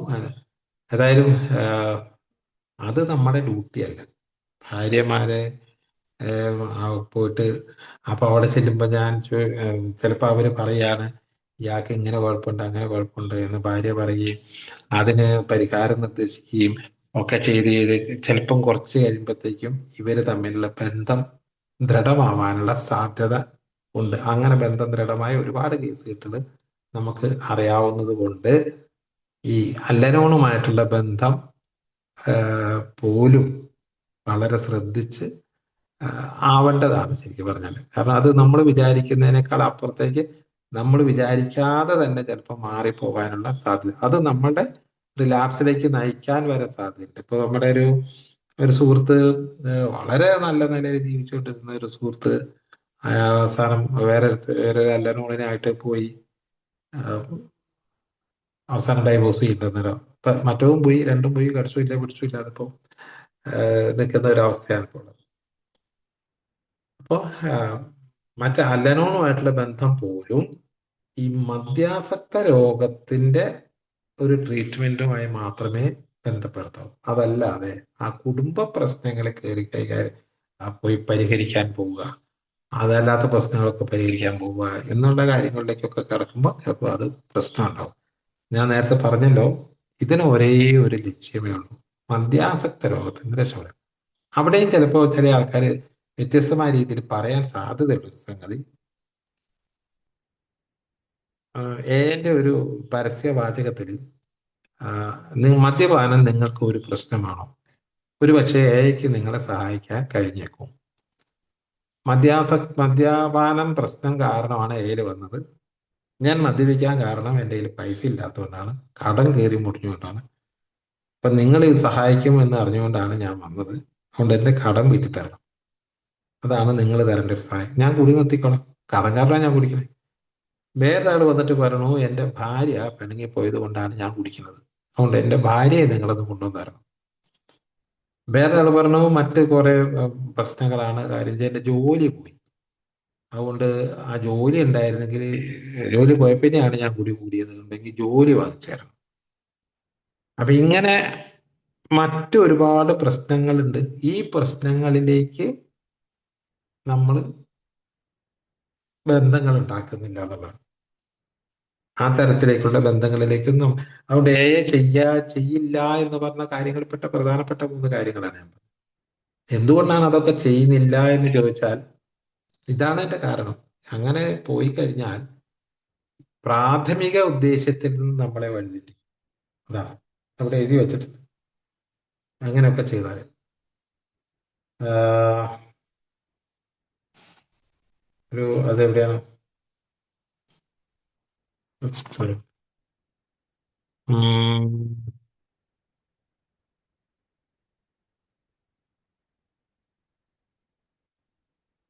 ഓക്കെ. ഏതായാലും പ്രാഥമിക ഉദ്ദേശ്യം എന്ന് പറയുന്നത് മദ്യാസക്ത രോഗത്തിൽ നിന്ന് രക്ഷപ്പെടുക. അപ്പൊ ആ ഉദ്ദേശത്തിൽ നിന്നും വഴിതെറ്റിക്കാൻ എന്താ പറയുക, സാധ്യതയുള്ള എല്ലാ തരം പരിപാടികളും മാറ്റിവെക്കേണ്ടതുണ്ട്. പിന്നെ ഏല് വന്നിട്ട് ആരും ആരെയും പഠിപ്പിക്കുന്നില്ല. ആരും ആർക്കും മുകളിലുമല്ല. അതാണ് ഏന്റെ ഏറ്റവും വലിയ പ്രത്യേകത.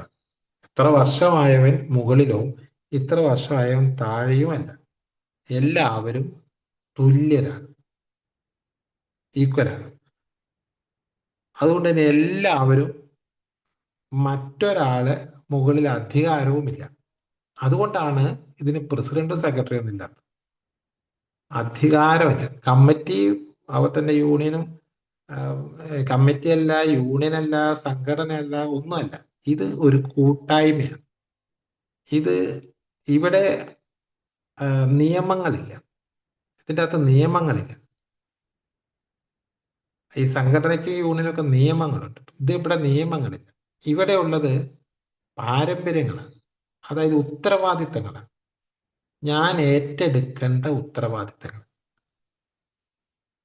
സ്വമേധയാ ഞാൻ ഏറ്റെടുക്കേണ്ടതാണ്. ആരും പറഞ്ഞിട്ട് ചെയ്യേണ്ടതല്ല.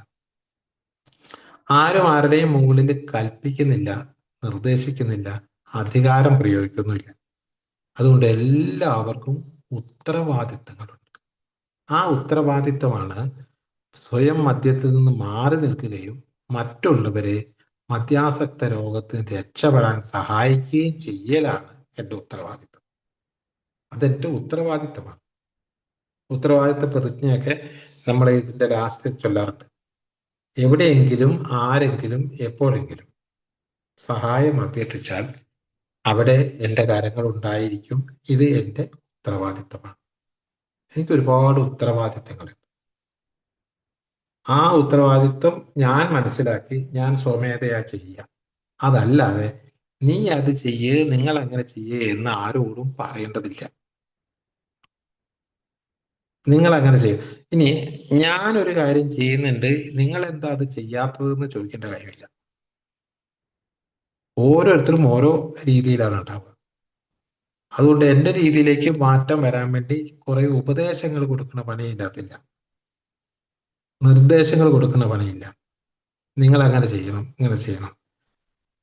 അവിടെ ചെയ്യേണ്ട കാര്യങ്ങൾ എന്തൊക്കെയാണ് എന്നുള്ള വിവരം ഈ ആൽക്കഹോളിക്സ് അനോണിമസിനെ കുറിച്ച് പഠിച്ച് ഞാനത് ഏറ്റെടുക്കലാണ്. സേവകരാണ്. അതുകൊണ്ടാണ് ഇതിന് സേവകരെന്ന് പറയുന്നത്. സേവനമാണ്. എന്റെ ചുമതലക്കാരെന്ന് പറയുന്നത് സേവകരെന്നാണ് പറയുന്നത്. ആശയങ്ങളിൽ വൈവിധ്യം ഉണ്ടാവും. ഇനി സേവനത്തിൽ വരുന്ന സമയത്ത് പുതിയ ആൾക്കാർ വന്നാൽ അവരോടുള്ള ബന്ധം എങ്ങനെയായിരിക്കണം? പുതിയ ആൾക്കാർ വന്നാൽ ഇവരെ ചിലപ്പോൾ ഈ വളഞ്ഞിട്ട് ആക്രമിക്കുന്ന പോലെ മീറ്റിംഗ് കഴിഞ്ഞിട്ട് കുറെ ആൾക്കാർ വട്ടം കൂടി നിന്നിട്ട് ഉപദേശിക്കുന്നത് ചില സ്ഥലങ്ങളിൽ ഞാൻ കണ്ടിട്ടുണ്ട്. നീ അങ്ങനെ ചെയ്യണം, നീ ഇങ്ങനെ ചെയ്യണം. അതിൻ്റെ ഒപ്പം ഏറ്റവും മോശപ്പെട്ട ഒരു നിർദ്ദേശം എന്ന് പറഞ്ഞാൽ ആ മീറ്റിംഗ് പോകരുത്, ഈ മീറ്റിംഗ് പോകരുത്, ഓൺലൈനിൽ കയറരുത്, ഫിസിക്കൽ മീറ്റിംഗിൽ പോകണം എന്നിട്ട് ഭയങ്കര ഭയങ്കര നിർദ്ദേശങ്ങളൊക്കെ കൊടുക്കണം. അതിൻ്റെയും ആവശ്യമില്ല. ഇങ്ങനെ കുറെ സാധ്യതകളുണ്ട്. അതിൽ ഏതാണ് വേണ്ടതെന്ന് വെച്ചാൽ നിങ്ങൾക്ക് തിരഞ്ഞെടുക്കാം. അതാണ് ശരിക്കുള്ളത്. നിങ്ങൾക്ക് നിങ്ങൾക്ക് വേണമെങ്കിലേ വേണ്ടൂ. അല്ലാണ്ട് നിങ്ങൾ ഇങ്ങനെ ചെയ്യണമെന്ന് ഞാൻ പറയേണ്ട കാര്യം. ആരോടെങ്കിലും എന്താ പറയാ, മെനക്കെട്ട് പോയി ഉപദേശിച്ച് പുറകെ കൂടേണ്ട കാര്യമൊന്നുമില്ല. പിന്നെ മീറ്റിംഗ് ഉള്ള ദിവസം ചിലപ്പോൾ ഒരു മിസ്ഡ് കോൾ ഇടുകയോ അല്ലെങ്കിൽ ഇന്ന് മീറ്റിങ്ങിന് വരുന്നുണ്ടോ എന്ന് ചോദിക്കുകയോ ചെയ്യുന്നത് മോശം കാര്യമല്ല. കാരണം ചിലപ്പോൾ മറന്നു പോകാൻ ചിലപ്പോൾ. ഞാൻ ഈ ചില തിങ്കളാഴ്ചകളിലൊക്കെ ഞാൻ മറന്നു പോകാറുണ്ട്. ചിലപ്പോൾ ഷിബു വിളിക്കുമ്പോഴാണ് അയ്യോ ഷിബുവിന്റെ ആ വിളി കാണുമ്പോൾ എനിക്ക് ഓർമ്മ വരുന്നത് തിങ്കളാഴ്ചയാണല്ലോ ഇത്ര ഓർമ്മ വരും. മറ്റത് ശനി ഞായറും ഒന്നും ഇല്ലാത്തത് കൊണ്ട്, സ്കൂളിൽ പോക്ക് ഇല്ലാത്തത് കൊണ്ട് ഇതൊക്കെ മറന്നു പോകും. അപ്പൊ ഒരു വിളി വിളിക്കുന്നത് നല്ലത്.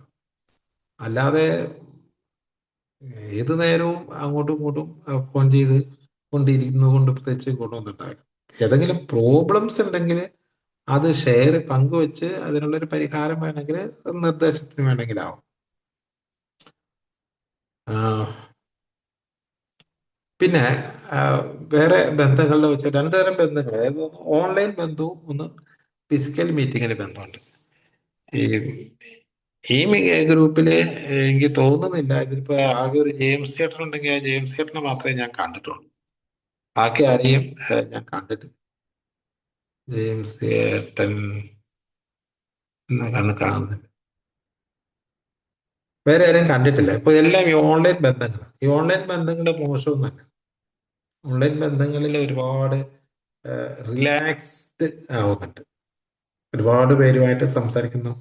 അവരെ കാണാത്തത് കൊണ്ട് തന്നെ അവരുടെ വാക്കുകൾ വർത്തമാനം കേൾക്കുമ്പോൾ ഓട്ടോമാറ്റിക് ആയിട്ട് എൻ്റെ മനസ്സ് ശാന്തമാകും. ഒരു ഫിസിക്കൽ മീറ്റിങ്ങിന് പോയാലും ഇതേ സംഭവമാണ് നടക്കുക. ഇപ്പൊ ഏറ്റവും കൂടുതൽ മനസ്സ് ശാന്തമാകുന്ന സ്ഥലം ഫിസിക്കൽ മീറ്റിംഗ് ആണ്. അവിടെ ചെന്ന് കഴിയുമ്പോൾ ഈ പറഞ്ഞ അന്തരീക്ഷം ആയിരിക്കണം കേട്ടോ, ശാന്തമായ ഒരു അന്തരീക്ഷം.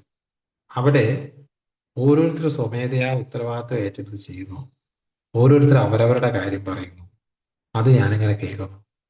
അവര് രക്ഷപ്പെടാൻ വേണ്ടിയാണ് അവര് ഷെയർ ചെയ്യുന്നത്, അല്ലാണ്ട് നമുക്ക് കേൾക്കാൻ വേണ്ടിയിട്ടല്ല. ഞാൻ കഴിഞ്ഞ ദിവസം വളരെ പ്രധാനപ്പെട്ട ഒരു കാര്യം ഷെയർ ചെയ്തു ഫിസിക്കൽ മീറ്റിംഗ്. ഞാൻ എന്നിട്ട് ലാസ്റ്റ് പറഞ്ഞു, ഞാനിത് നിങ്ങൾക്കാർക്കും വേണ്ടി പറഞ്ഞതല്ല, നിങ്ങൾക്ക് ഇതിലാവശ്യമുള്ളത് വല്ലതും ഉണ്ടെങ്കിൽ എടുക്കാം. പക്ഷെ ഞാൻ പറഞ്ഞത് എൻ്റെ ഒരു കാര്യത്തിന്, ഇത് എൻ്റെ ഒരു പ്രോബ്ലം എനിക്ക് പരിഹരിക്കാനുള്ള ഒരു മാർഗം എന്ന് പറയുന്നത് ഉറക്കെ പറയല. ഉറക്കെ പറഞ്ഞില്ലെങ്കിൽ എന്താ സംഭവിക്കാന്ന് വെച്ചാൽ, ഉറക്കെ പറഞ്ഞാലുള്ള ഗുണം ഉറക്കെ പറഞ്ഞില്ലെങ്കിലുള്ള കുഴപ്പം പറയും. ഉറക്കെ പറയുന്നില്ല എങ്കിൽ ഒരു പ്രോബ്ലം വന്നു. ഈ പ്രോബ്ലത്തെ കുറിച്ച് ഞാൻ ഇങ്ങനെ ആലോചിച്ചുകൊണ്ടേയിരിക്കും തീരുമാനം എടുക്കാൻ വേണ്ടിയിട്ട്. അതിങ്ങനെ ആലോചിച്ച് ആ ആലോചന അതിങ്ങനെ കണക്ട് ചെയ്ത് അതിന്റെ മുമ്പിലേക്ക് പോയി അതിന്റെ പുറകെ പിന്നെ അങ്ങ് വരെ എത്തും. അതിന്റെ ആലോചിച്ച് അത് പഴയ ഒരു ചെറിയ സംഭവമാണ്. ആ സംഭവം വരുമ്പോഴേക്കും ആലോചന അങ്ങെത്തും. ഈ സം ഈ ആളുമായി ബന്ധപ്പെട്ട് എന്ന് മുതൽ ബന്ധപ്പെട്ട അന്ന് മുതലുള്ള സംഭവം. അത് മാത്രമല്ല, ഇനി ഇത് അങ്ങോട്ട് കഴിഞ്ഞു കഴിഞ്ഞാലുള്ള കാര്യങ്ങൾ അങ്ങ് മരിക്കുന്നോടെ വരെയുള്ള കാര്യങ്ങളും ഓർക്കും. അപ്പൊ ശരിക്കും പറഞ്ഞാല് ഏതെങ്കിലും ഒരു ഇഷ്യൂ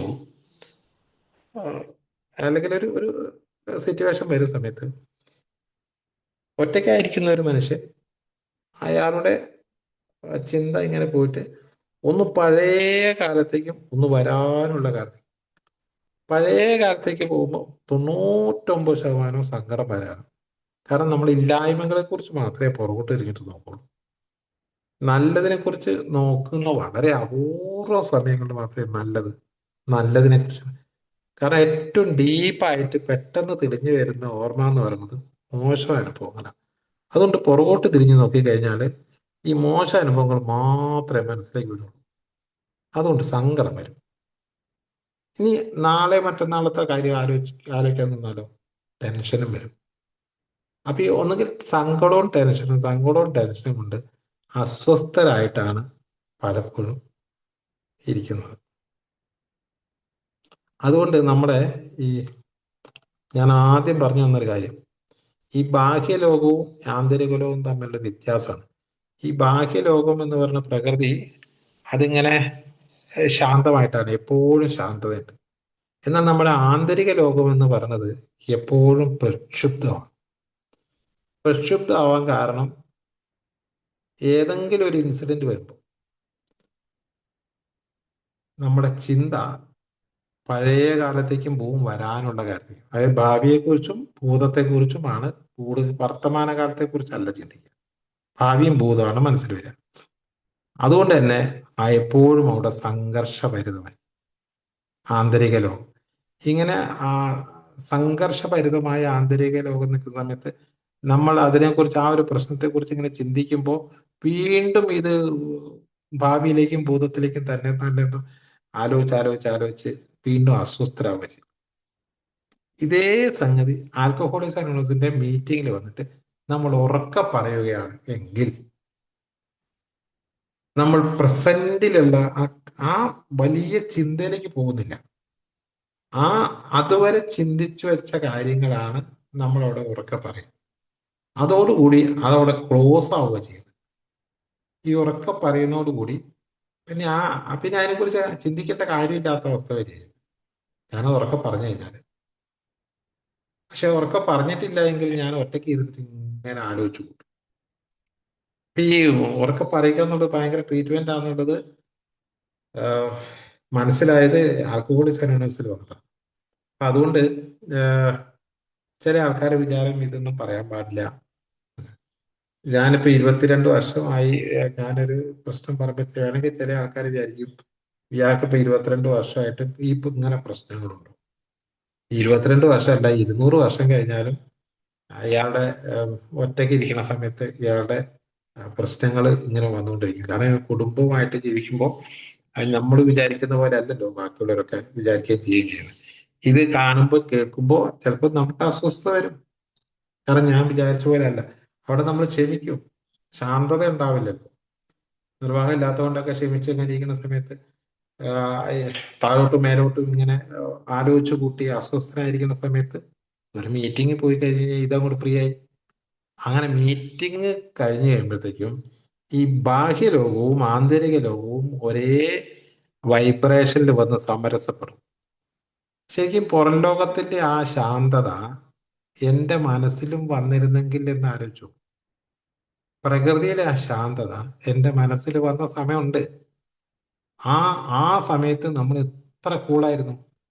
ഉദാഹരണത്തിന് നമ്മളൊരു കടപ്പുറത്ത് പോയിരിക്കുക.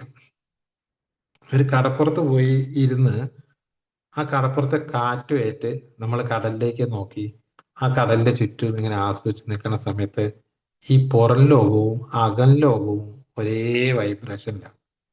ഭയങ്കര ശാന്തത. ഇതേപോലെ ശാന്തത കിട്ടുന്ന മറ്റൊരു സമയങ്ങൾ കാട്ടിലൊക്കെ പോയാൽ ആ കാട്ടിൽ ചെന്ന് കാട്ടിലെ കാഴ്ചകളൊക്കെ കണ്ടു കഴിയുമ്പോൾ ഒരു ഭയങ്കര ശാന്തത. ഇതേപോലെ പിന്നെ ശാന്തത കിട്ടുന്ന ഒരു സ്ഥലമാണ് ദേവാലയങ്ങളിൽ പോയാൽ. അവിടെ ചെന്ന് കഴിഞ്ഞാൽ അമ്പലത്തിലോ പള്ളിയിലോ ചെന്ന് കഴിഞ്ഞാൽ അവിടുത്തെ കാഴ്ചകളും അവിടുത്തെ സംഭവങ്ങളെല്ലാം കണ്ട് അതിനോട് സമരസപ്പെട്ട് ഈ പുറം ലോകവും അകൽ ലോകവും ഒരേ താളത്തിൽ വരും. ഇപ്പൊ ശാന്തതയാവും. അങ്ങനെ നമുക്ക് ഏതെങ്കിലും ഏം, കളിക്കാനൊക്കെ പോയി കഴിഞ്ഞാൽ, നീന്താൻ പോയാൽ, രാവിലെ ഇറങ്ങി നടക്കാൻ പോയാൽ ആ ആം, പ്രകൃതിയുടെ ഒരു താളവും മനസ്സിന്റെ താളവും ഒരേപോലെ ഒരേ വൈബ്രേഷനിൽ വരുമ്പോൾ ശാന്തത ഉണ്ടാവും.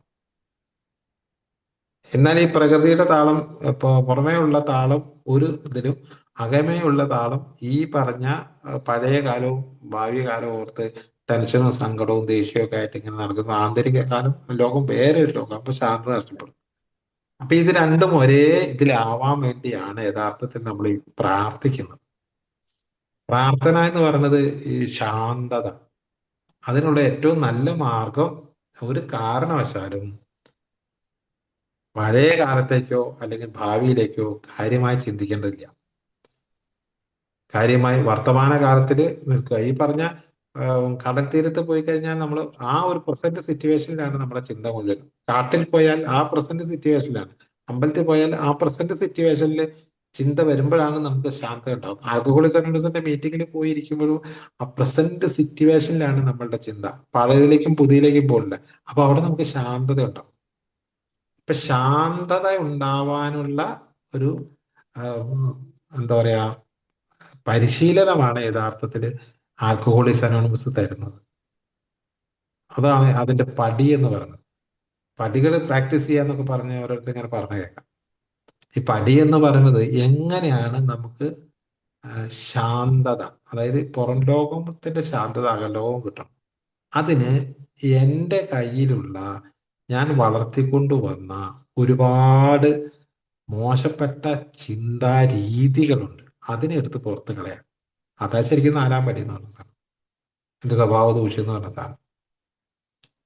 എനിക്ക് തന്നെ വിനയായിട്ടുള്ള എൻ്റെ ചില സ്വഭാവ സവിശേഷതകളെ എടുത്ത് മാറ്റി കഴിഞ്ഞിട്ട് അവിടെ ഈ പുറം ലോകവും അകം ലോകവും ഒരുപോലെ ആവുന്ന തരത്തിലേക്ക് ശാന്തമായി വരുന്ന ഒരവസ്ഥ.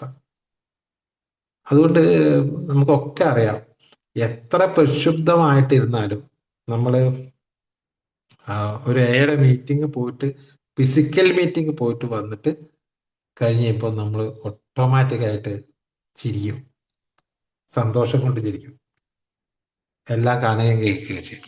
അതല്ല, നമ്മൾ വീട്ടിലിരിക്കുകയാണ്, രാവിലെ മുതൽ ഇരിക്കുകയാണ്, ഒരു അസ്വസ്ഥ ഉണ്ട്, അത് ഇങ്ങനെ ഓർത്തുകൊണ്ടിരിക്കുകയാണെങ്കിൽ നമ്മൾ ഭയങ്കര ഗൗരവത്തിലായിരിക്കും.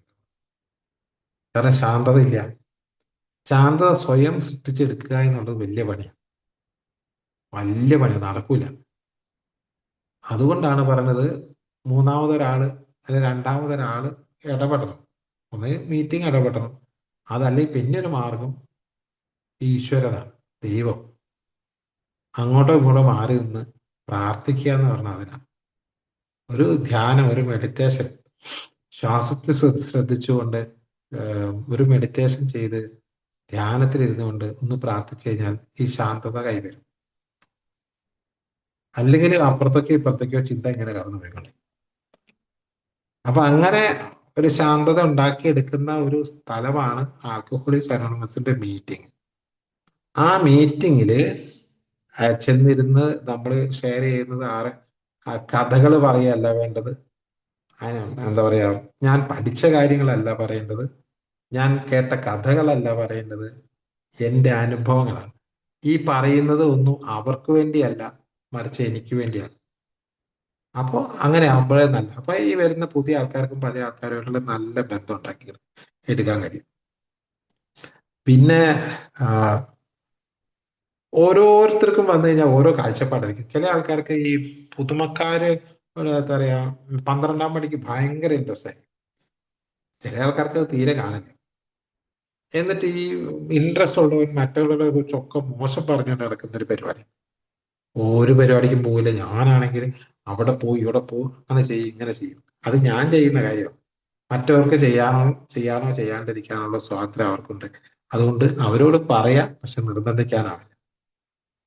അത് പോരുന്നുണ്ടോ ചോദിക്കാന്നുള്ളതല്ല, അത് പോരാനും പോരാതിരിക്കാനുള്ള സ്വാതന്ത്ര്യം അയാൾക്കുണ്ടെന്നുള്ളതുകൊണ്ട് അയാളെ നിർബന്ധിക്കാൻ പാടില്ല. അല്ലാണ്ട് ഇങ്ങനെ പാടും.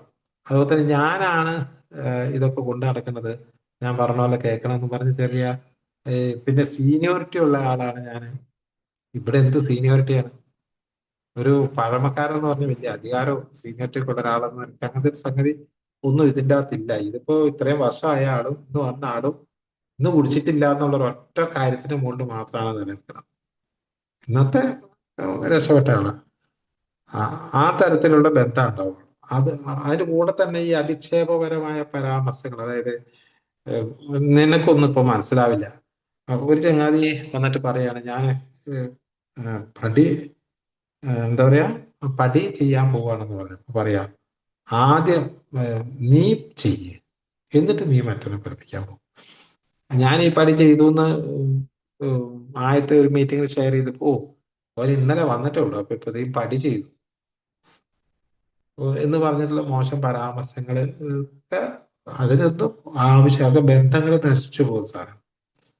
പുതിയതായി വന്ന ഒരാൾക്ക് നീ അവിടെ ഇരിക്കേ, ഞാൻ പറയട്ടെ, നീ ഇപ്പൊ വന്നതല്ലേ ഉള്ളൂ, നിനക്ക് എന്താ അറിയാം എന്നുള്ള രീതിയിൽ ഒരു കമ്മിറ്റിയിൽ വരുന്ന സമയത്ത് അയാളെ അധിക്ഷേപിച്ചു കഴിഞ്ഞാൽ പിന്നെ അയാൾ ആ ഭാഗത്തേക്ക് വരാതെ. അപ്പോ അതിന്റെ ഒന്നും ആവശ്യം ഇതിന്റെ അകത്തില്ല. ഇത് അങ്ങനത്തെ ഒരു ബന്ധങ്ങൾ നശിച്ചു പോകുന്ന തരത്തിലുള്ള അധിക്ഷേപ പരാമർശങ്ങൾ ഒന്നും നടത്താൻ പാടില്ല. അതേപോലെ പുതുമക്കാരൻ വരുമ്പോൾ വട്ടം കൂടി നിന്നിട്ട് അയാൾ പോയിട്ട് ഉപദേശിക്കുന്ന കാര്യമില്ല. പക്ഷെ അയാളെ സ്വീകരിക്കാം, അയാളെ നന്നായി സ്വീകരിക്കാം, കൈ കൊടുക്കാം, കെട്ടിപ്പിടിക്കാം, പൂ കൊടുക്കാം, ഇതൊക്കെ കൊടുത്ത് അയാളെ സ്വീകരിക്കാം. അയാൾക്ക് നിർബന്ധമായി നീ ആ മീറ്റിംഗ് പോകണം, ഈ മീറ്റിംഗ് പോകണം എന്നൊന്നും പറയേണ്ട കാര്യമില്ല. അടുത്ത ആഴ്ചയും പറ്റുമെങ്കിൽ ഇവിടെ വരിക, ഇതേ സമയത്ത് ഞങ്ങളൊക്കെ ഉണ്ടാവും അവിടെ എന്ന് പറയാന്നുള്ളല്ലാതെ അയാൾ പോകണ്ട. പിന്നെ വേണമെങ്കിൽ മീറ്റിംഗ് ലിസ്റ്റൊക്കെ കൊടുത്തിട്ട് അയാളെ ഇന്ന സ്ഥലത്ത് മീറ്റിംഗ് ഉണ്ട്, ശനിയാഴ്ച അവിടെ ഉണ്ട്, ഞായറാഴ്ച ഇവിടെ ഉണ്ട് എന്നൊക്കെ പറഞ്ഞ് പരിചയപ്പെടുത്തുക എന്നുള്ളല്ലാതെ പോകണം എന്ന് പറയാനോ അല്ലെങ്കിൽ ഞാൻ എന്താ പറയുക വീട്ടിലത് കൊണ്ടുപോകുന്നൊക്കെ പറയണ്ട, അതിൻ്റെ ഒന്നും ആവശ്യമില്ല. ഒരു അല്ലനോണ ഒരു അല്ലനോണല്ല, ഒരു അംഗം സ്ത്രീ ഗൾഫ് രാജ്യത്തില് മീറ്റിങ്ങിനാണ്, സ്ത്രീയാണ്. അപ്പോൾ അവിടെ നിന്ന് നമ്മുടെ ഒരു സുഹൃത്ത് ആ സ്ത്രീയുടെ ഫോൺ നമ്പർ വാങ്ങി. അങ്ങനെ 2 ദിവസം കഴിഞ്ഞപ്പോൾ ആ സ്ത്രീയെ ഫോണിൽ വിളിച്ചു. അപ്പോൾ ആ സ്ത്രീ പറഞ്ഞു, it is none of your business. Meeting കണ്ട ആളല്ലേ എന്നെ ഇപ്പോൾ വിളിച്ചത്, നിങ്ങളുടെ ബിസിനസ് അല്ല. നിങ്ങൾക്ക് എന്തെങ്കിലും പറയാനുണ്ടെങ്കിൽ അടുത്ത മീറ്റിങ്ങിൽ വരുമ്പോൾ പറയാം, എന്നെ ഫോൺ വിളിക്കാനുള്ള അവകാശം നിങ്ങൾക്കില്ല. അതായത് പിന്നെ ആൽക്കഹോളിക്സ് അനോണിമസിലോ അവിടെ വരുമ്പോൾ സംസാരിക്കുക, അവിടെ വരുമ്പോൾ തുല്യരാണ്. അതല്ലാതെ പിന്നീട് പേഴ്സണൽ ബന്ധങ്ങളിലേക്ക് പോവേണ്ട കാര്യമില്ല. കാരണം അതൊന്നും നമ്മളുടെ ഇത് പെട്ടതല്ല. നമുക്കിവിടെ സുബോധാവസ്ഥയിലേക്ക് നമ്മളെ നയിക്കാനുള്ള ഒരു ട്രീറ്റ്മെന്റ് സെന്റർ ഈ ഡോക്ടറോട് കാണിക്കുന്ന പോലെ ഒരു സാധനമാണ് ശരിക്കും. ആ കൂട്ടായ്മ നിലനിൽക്കുകയും വേണം, എന്നാലേ നമുക്ക് നിൽക്കാൻ പറ്റുള്ളൂ. അതുകൊണ്ട് എൻ്റെ ഉത്തരവാദിത്തങ്ങൾ മുഴുവനും ഭംഗിയായിട്ട് ചെയ്യുക എന്നുള്ളതാണ് അവിടെ. ഫാമിലി ആയിട്ട് വിവേകാനന്ദ ഫാമിലി ആയിട്ട് നമ്മൾ വലിയ ബന്ധങ്ങൾ ഉണ്ടാവാൻ പാടില്ല. ഇപ്പൊ ചുരുക്കി പറയാം, ഇത്രയാണ് ഞാൻ പറഞ്ഞത്. ഒന്ന് എയുടെ ഉള്ളിലുള്ള ആൾക്കാർ തമ്മിലുള്ള ബന്ധങ്ങൾ ദൃഢമായിരിക്കണം. ആ ദൃഢമാവാൻ പൊളിഞ്ഞു പോകാനുള്ള ഒരു കാരണവും അവിടെ കൊണ്ടുവരാൻ പാടില്ല. ഫാമിലി ആയിട്ട് ബന്ധങ്ങൾ ലോഹ്യം പാടില്ല എന്നല്ല അതിൻ്റെ അർത്ഥം. അത് അതിര് കവിഞ്ഞിട്ടുള്ള ബന്ധങ്ങളിലേക്കൊന്നും പോകുന്നത് നല്ലതാവില്ല. അപ്പോൾ തന്നെ അങ്ങോട്ടും ഇങ്ങോട്ടും ഒക്കെയുള്ള നേരത്തെ നല്ല ബന്ധമുള്ള ആൾക്കാർ തമ്മിൽ കുടുംബ ബന്ധങ്ങളിൽ ഉള്ള ആൾക്കാരൊക്കെ അങ്ങോട്ടും ഇങ്ങോട്ടും വീടുകളിൽ പോയി താമസിക്കാൻ പോകുന്നു. അതല്ലേ അതിൽ വന്നതിന് ശേഷവും ഒരേ മനസ്സോടു കൂടി വന്ന ആൾക്കാരാണെങ്കിൽ പോകുന്നു എന്നുള്ളതല്ലാതെ പലപ്പോഴും അത് ചിലത് എൻ്റെ ഒരു അനുഭവം ഞാൻ പറഞ്ഞു. അതുപോലെ ജോലിക്കൊക്കെ വിളിക്കുന്ന ആൾക്കാരെ എൻ്റെ ബന്ധം കൊണ്ട് ജോലിക്ക് വിളിച്ച് ചിലപ്പോൾ വിചാരിച്ച പോലെ ആയിരിക്കില്ല ചിലപ്പോൾ സംഭവിക്കുക. അതും ശ്രദ്ധിക്കേണ്ടതുണ്ട്. പണം കടം കൊടുത്തു കഴിഞ്ഞാൽ പിന്നീട് അയാൾ വരാതിരിക്കാനുള്ള സാധ്യതയാണ് കൂടുതൽ. കാരണം എൻ്റെ അനുഭവം അതാണ് എന്നെ പഠിപ്പിച്ചിട്ടുള്ളത്. എന്ന് വെച്ചിട്ട് പണം കൊടുക്കണ്ട എന്നല്ല ഞാൻ പറഞ്ഞത്. പണം കൊടുക്കാം, ചിലപ്പോൾ കൊടുത്തുകൊണ്ടായിരിക്കും ചിലപ്പോൾ അയാൾ രക്ഷപ്പെടുക, ചിലപ്പോൾ കൊടുത്തുകൊണ്ടായിരിക്കും അയാൾ വരാതിരിക്കുക. അതൊക്കെ യുക്തം പോലെയാണ് ചെയ്യേണ്ടത്. അത് കൊടുക്കാനൊന്നും ഇവിടെ എവിടെയും പറയുന്നില്ല. ഇങ്ങനെ ഫിസിക്കൽ മീറ്റിങ്ങിൽ, ഓൺലൈൻ മീറ്റിങ്ങിൽ കൂടുതൽ പോകേണ്ടത്. ഓൺലൈൻ മീറ്റിങ്ങിൽ പങ്കെടുക്കണം, പക്ഷെ ഫിസിക്കൽ മീറ്റിങ്ങിൽ കൂടുതൽ പേര് പങ്കെടുക്കുമ്പോഴാണ് നമുക്ക് ഷെയർ ചെയ്യാൻ അവസരം കിട്ടുക. അപ്പോൾ തന്നെ നമുക്ക് റിലാക്സ്, നമ്മുടെ അകം ലോകവും പുറം ലോകവും ഒരേ വൈബ്രേഷൻ കൊണ്ടുവരാൻ പറ്റുന്ന ഒരു സ്ഥലം, മനസ്സിന് ശാന്തത ഉണ്ടാക്കുന്ന സ്ഥലം ഫിസിക്കൽ മീറ്റിംഗ് ആണ്. കഴിയുന്നതും ആഴ്ചയിൽ ഒരിക്കൽ മീറ്റിങ്ങിൽ മീറ്റിൽ പങ്കെടുക്കുക. ഇപ്പൊ സമയം കുറെ ഇന്ന് 20ആയി, സമയം കൂടി പോയി. ഏതായാലും നല്ലൊരു വിഷയമായിരുന്നു. അതുകൊണ്ട് ഞാനൊന്ന് എടുത്താണ് ഇനി നിർത്താണ്. നിങ്ങൾക്ക് എന്തെങ്കിലും കൂട്ടിച്ചേർക്കാൻ ഉണ്ടെങ്കിൽ പറയാൻ കുറച്ച് സമയം വേണമല്ലോ. Thank you. താങ്ക് യു മാഷെ, താങ്ക് യു സോ മച്ച്. സുഹൃത്തുക്കളെ, മാഷ് സംസാരിച്ചതിനെ കുറിച്ച് ആർക്കെന്തെങ്കിലും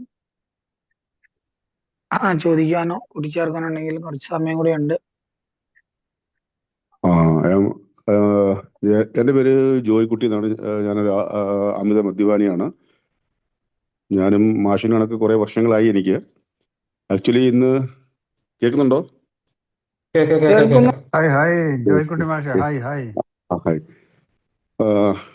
മാഷ് പറഞ്ഞ വളരെ വ്യക്തമായി ഒരു വലിയ അനുഭവമാണ്. അത് കറക്റ്റായിട്ടുള്ള പല കാര്യങ്ങളും വന്ന വിഷയങ്ങൾ, ഇപ്പൊ ഇത്രയും വിഷയങ്ങൾ പറഞ്ഞതിനകത്ത് ഞാനും അതിനകത്തൊരു വിക്ടിമാണ്. കാര്യം എന്ന് വെച്ചാൽ ഈ കാര്യങ്ങളിലെല്ലാം എനിക്കും ഇൻവോൾവ് ഉണ്ട്. കാര്യം എനിക്കും അനുഭവങ്ങളുണ്ട്. പല സാഹചര്യങ്ങളിലും നമ്മൾ പള്ളികളിലായാലും അമ്പലങ്ങളിലായാലും ഒരു അധികാര സ്ഥാനത്തേക്ക് വരരുത് എന്ന് പറയുന്നതിനകത്ത് കാര്യം നമ്മൾ പല അനുഭവങ്ങളിലും അധികാരങ്ങളിലും ഇരുന്ന ആൾക്കാർ നമ്മളെ ഭരിക്കാൻ വേണ്ടി മറ്റുള്ള ആൾക്കാർ വരുമ്പോൾ നമുക്കത് ഇഷ്ടപ്പെടുന്നില്ല. കാര്യം ഞാൻ ഒരു പോലീസ് ഡിപ്പാർട്ട്മെന്റിൽ ഇൻസ്പെക്ടർ റാങ്കിൽ ഞാൻ റിട്ടയർഡായി ഒരു മാസമായി. അപ്പോൾ എൻ്റെ അനുഭവം എന്ന് പറഞ്ഞു കഴിഞ്ഞാൽ പള്ളിയിൽ എന്നെ ഒരു 400 കുടുംബമുള്ള ഒരു ഏഹ്, ഒരു പള്ളിയിൽ ഡൽഹിയിലാണ് ഇപ്പോഴും ഞാൻ ഡൽഹിയിലുണ്ട്. അപ്പം 400 കുടുംബമുള്ള ഒരു പള്ളിയിൽ കോമ്പറ്റീഷൻ ആയിരുന്നു. കോമ്പറ്റീഷനിൽ ഇലക്ഷൻ വന്നപ്പോൾ ഞാൻ അവിടുത്തെ വൈസ് പ്രസിഡന്റായിട്ട് തിരഞ്ഞെടുത്തു. ഇന്നിപ്പോൾ ഒരു 3 മാസമായി. ഈ 3 മാസം കൊണ്ട് ഞാൻ 2-3 മീറ്റിങ്ങിൽ പങ്കെടുത്തപ്പോൾ അപ്പം ചിലരുടെ വാക്കുകൾ, ചിലരുടെ പ്രവർത്തനങ്ങൾ, സംസാരങ്ങൾ, നമ്മുടെ ആൽക്കഹോളിക് അനോണിമസ് എന്ന് പറഞ്ഞു കഴിഞ്ഞാൽ ഇപ്പം മാഷ് പറഞ്ഞതുപോലെ അവിടെ ഒരു പ്രസിഡന്റോ സെക്രട്ടറിയോ അവിടെ ഒരു അധികാരമോ ആർക്കും ഇല്ല. അതുകൊണ്ട് ഈക്വൽ പൊസിഷൻ, ഈക്വൽ ആയിട്ട് ഇവിടെ ഒരു അധികാര മനോഭാവം. നമ്മൾ വൈസ് പ്രസിഡന്റ് ആണല്ലോ, അപ്പം നമുക്ക് നമ്മുടെ ആയിട്ടുള്ള പവർ ഇല്ലേ, അവൻ നമ്മുടെ അടുത്ത് സംസാരിക്കുന്നതിനകത്ത് കുറച്ച് മര്യാദ വേണ്ടയോ, നമ്മളൊരു പവറിൽ ഇരുന്നൊരു മനുഷ്യരുടെ അടുത്ത് ഇങ്ങനെയൊക്കെയാണ് സംസാരിക്കുന്നത്. ഇന്നലെ എനിക്കൊരു അനുഭവം ഉണ്ടായി, ഭയങ്കരമായൊരു ഫീലിംഗ് എനിക്കുണ്ടായി. അപ്പൊ ഇങ്ങനെയൊക്കെ ഉള്ള ചില അധികാരങ്ങളിലേക്ക് ആൽക്കഹോളിക് അനോണിമസ് ഒരിക്കലും നമ്മളെ നയിക്കുന്നില്ല. അവിടെ പല പല പ്രിൻസിപ്പിൾസും നമുക്ക് തരുന്ന ആൽക്കഹോളിക് അനോണിമസിന്റെ ലെസൺ അത് നമ്മൾ അംഗീകരിക്കേണ്ടതാണ്. അതുപോലെ ഈ അലനോണിന്റെ ബന്ധങ്ങൾ, അത് ഡൽഹിയിലൊക്കെ എന്ന് പറഞ്ഞു കഴിഞ്ഞാൽ അലനോണിന്റെ ആൾക്കാരായിട്ടൊക്കെ നമുക്ക് ബന്ധപ്പെടാൻ നമുക്ക് താല്പര്യം. പക്ഷെ അതൊക്കെ വേറൊരു ബന്ധങ്ങളിലേക്ക് പോകുന്നു. അത് മാഷ് പറഞ്ഞ വളരെ വ്യക്തമായിട്ടുള്ള എനിക്ക് അനുഭവങ്ങളുണ്ട്. അതേപോലെ ആൽക്കഹോളിക്കിന്റെ വൈഫുമാരായിട്ടുള്ള ബന്ധങ്ങൾ, അതും വേറെ റിലേഷനിലേക്ക് പോകുന്നു. കാര്യം എനിക്ക് വ്യക്തമായിട്ട് എനിക്ക് തന്നെ അനുഭവമുണ്ട്. അത് നമ്മുടെ ചിന്തകൾ മാറിപ്പോകും. കാര്യം അവരുടെ ആ സൗന്ദര്യം, അവരുടെ ആ ബിഹേവിയർ, നമ്മൾ അവരോട് പെരുമാറുന്ന നമ്മുടെ മൈൻഡ് എന്ന് പറഞ്ഞാൽ നമ്മുടെ മൈൻഡ് അത്രയും വലിയ ക്ലിയർ ഉള്ള മൈൻഡൊന്നും അല്ല. നമ്മൾ എല്ലാ സ്വഭാവങ്ങളിൽ നിന്നും കൂടെ കടന്നു വന്ന വ്യക്തികളായ എൻ്റെ പേരിൽ നമ്മളത്രയും എത്ര മാഷ് പറയുന്നത് പോലെ 100-200 കൊല്ലമായിരുന്നു ഒരു സ്വഭാവങ്ങൾക്കൊരു മാറ്റം ഇങ്ങനെ പിടിച്ചു നിർത്താന്നല്ലാതെ ഒരു സ്വഭാവങ്ങൾക്കൊരു മാറ്റം വരുമെന്ന് എനിക്കും തോന്നുന്നില്ല. കാര്യം എൻ്റെ 24 വർഷത്തെ എക്സ്പീരിയൻസ് എനിക്കുണ്ട്. ഈ 24 വർഷത്തിൽ ഞാനും പഠിച്ച ഇതേപോലൊരു സംഭവമാണ്. ഇപ്പോഴും ചില സന്ദർഭങ്ങളിൽ നമ്മൾ വഴിതെറ്റി പോകാറുണ്ട്. നമ്മുടെ പ്രിൻസിപ്പിൾസും നമ്മുടെ പടികളൊക്കെ നമ്മൾ വെറും ഒന്നുമില്ലാതായി വരുന്നുണ്ട് ചില ചില ചില ബന്ധങ്ങളുടെ പേരിൽ. അപ്പം പിന്നെ ആൽക്കഹോളിക് അനോണിമസ് എനിക്ക് അടുത്ത പറയാമെന്ന് പറഞ്ഞു കഴിഞ്ഞാൽ ഈ പൈസ, മാഷി പറഞ്ഞതുപോലെ ഈ പൈസയുടെ ബന്ധങ്ങൾ. ആൽക്കഹോളിക് അനോണിമസിന്റെ വാതിക്കൽ ഞാൻ വന്ന് എനിക്ക് എൻ്റെ അനുഭവത്തിൽ ഞാനൊരു ഡൽഹിയിൽ ഒരു മലയാളിയെ ഞാൻ കാണുന്നത് ആദ്യമായിട്ടാണ്. അപ്പം ഞാൻ ഏകദേശം ഒരു 3 മാസമായപ്പോഴാണ് വേറൊരു മീറ്റിംഗിന് പോകുമ്പോൾ ഒരു മലയാളി കാണുന്നത്. ആ മലയാളി ഞാനുമായിട്ട് ഒരു 25 കൊല്ലത്തിന് മുമ്പിട്ടുള്ള സംഭവമാണ്. ആ മലയാളി ഞാനുമായിട്ട് ബന്ധപ്പെട്ട് ഇപ്പം എനിക്ക് ഡൽഹിയിൽ ഒരു മലയാളിയെ കിട്ടിയല്ലോ, ഡൽഹിയിൽ എനിക്ക് ഒന്ന് ഷെയർ ചെയ്യാൻ, ഒന്ന് സംസാരിക്കാൻ. കാര്യം ഹിന്ദിയിലായാലും നമ്മൾ ആ ലിറ്ററേച്ചറോ അല്ലെങ്കിൽ ഇംഗ്ലീഷിലോ കേൾക്കുമ്പോൾ നമുക്ക് അത്രയും ആഴങ്ങളിലേക്ക് ഇറങ്ങി പോകാൻ വയ്യാത്തൊരവസ്ഥയിലേക്ക് വരുമ്പോൾ ഒരു മലയാളി കിട്ടിയെന്നുള്ള വിചാരത്തിൽ പക്ഷെ ആ മലയാളി നമുക്കൊരു 7-8 മാസമായപ്പോൾ എൻ്റെ കയ്യിൽ നിന്ന് ആദ്യം കുറെ പൈസ മേടിച്ചു, പിന്നെയും പൈസ മേടിച്ചു, ഒരു 3-4 പ്രാവശ്യം പൈസ മേടിക്കുന്നു. ഈ മേടിച്ചിട്ട് ഞാനത് പൈസ തിരിച്ചു കിട്ടുമെന്നുള്ള മുഖത്തോടു കൂടി പിന്നെ അത് തിരിച്ചു മേടിക്കുമ്പോൾ എൻ്റെ ബന്ധങ്ങൾ നഷ്ടപ്പെടുവാണ്. ഇന്ന് വരെ പിന്നെ ആ ഒരു ബന്ധം കീപ്പ് കൊണ്ടുപോകാൻ കഴിഞ്ഞിട്ടില്ല. അതിനകത്തും ഇപ്പം മാഷിന്റെ ആ ഒരു ഷെയറിംഗ് ഒക്കെ വളരെ വ്യക്തമായ ഒരു മനുഷ്യന്റെ ജീവിതമാണ്. എൻ്റെ ജീവിതമൊക്കെയാണ് ഇന്ന് പൊളിച്ച് കാണിച്ചിരിക്കുന്നത്. വളരെ താങ്ക്സ് മാഷെ. പല കാര്യങ്ങളും പറയാനുണ്ട്, പക്ഷേ തുച്ഛമായ സമയങ്ങൾ മാത്രമേ ഉള്ളൂ. താങ്ക് യു ഫോർ യുവർ വളരെ വ്യക്തമായുള്ള ഷെയറിങ്ങിന് വേണ്ടിയിട്ട്. നമുക്ക് വീണ്ടും ഷെയർ ചെയ്യാം. തീർച്ചയായിട്ടും നിങ്ങളുടെ നല്ല അനുഭവങ്ങൾ ഇതിന് മുതൽക്കൂട്ടാണ്. ഷെയർ ചെയ്യണം എന്നുള്ളതാണ്. Okay, thank you. Thank you ജോയിച്ചേട്ടാ. Thank you so much. സുഹൃത്തുക്കൾ, അടുത്തവരാണ്. നമുക്ക് കുറച്ച് സമയം കൂടി ഉണ്ട്.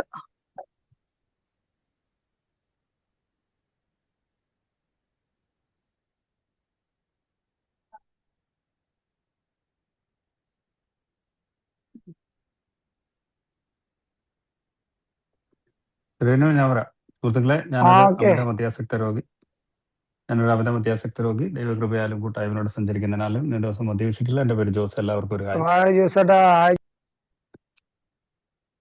ഹായ്. ദൈവത്തിന് നന്ദി പറയുന്നു. ഹായ്. എന്തായാലും സാറിന്റെ മാഷിന്റെ ഷെയറിങ്ങുകൾ വളരെ വ്യക്തമായിട്ട് കേട്ടിരിക്കുമായിരുന്നു. കാരണം അതൊത്തിരി കാര്യങ്ങൾ മനസ്സിലാക്കാനായിട്ടും അത് ജീവിതത്തിൽ സംഭവിച്ചിട്ടുള്ള ചില കാര്യങ്ങളെ മനസ്സിലാക്കാൻ, അതിനെ കൂടുതൽ ആഴപ്പെടുത്താനായിട്ടൊക്കെ അത് ബലപ്പെട്ടു എന്നുള്ളതാണ്. അപ്പം ഒത്തിരി നന്ദിയുണ്ട് വിജയ് മാഷിനോട്.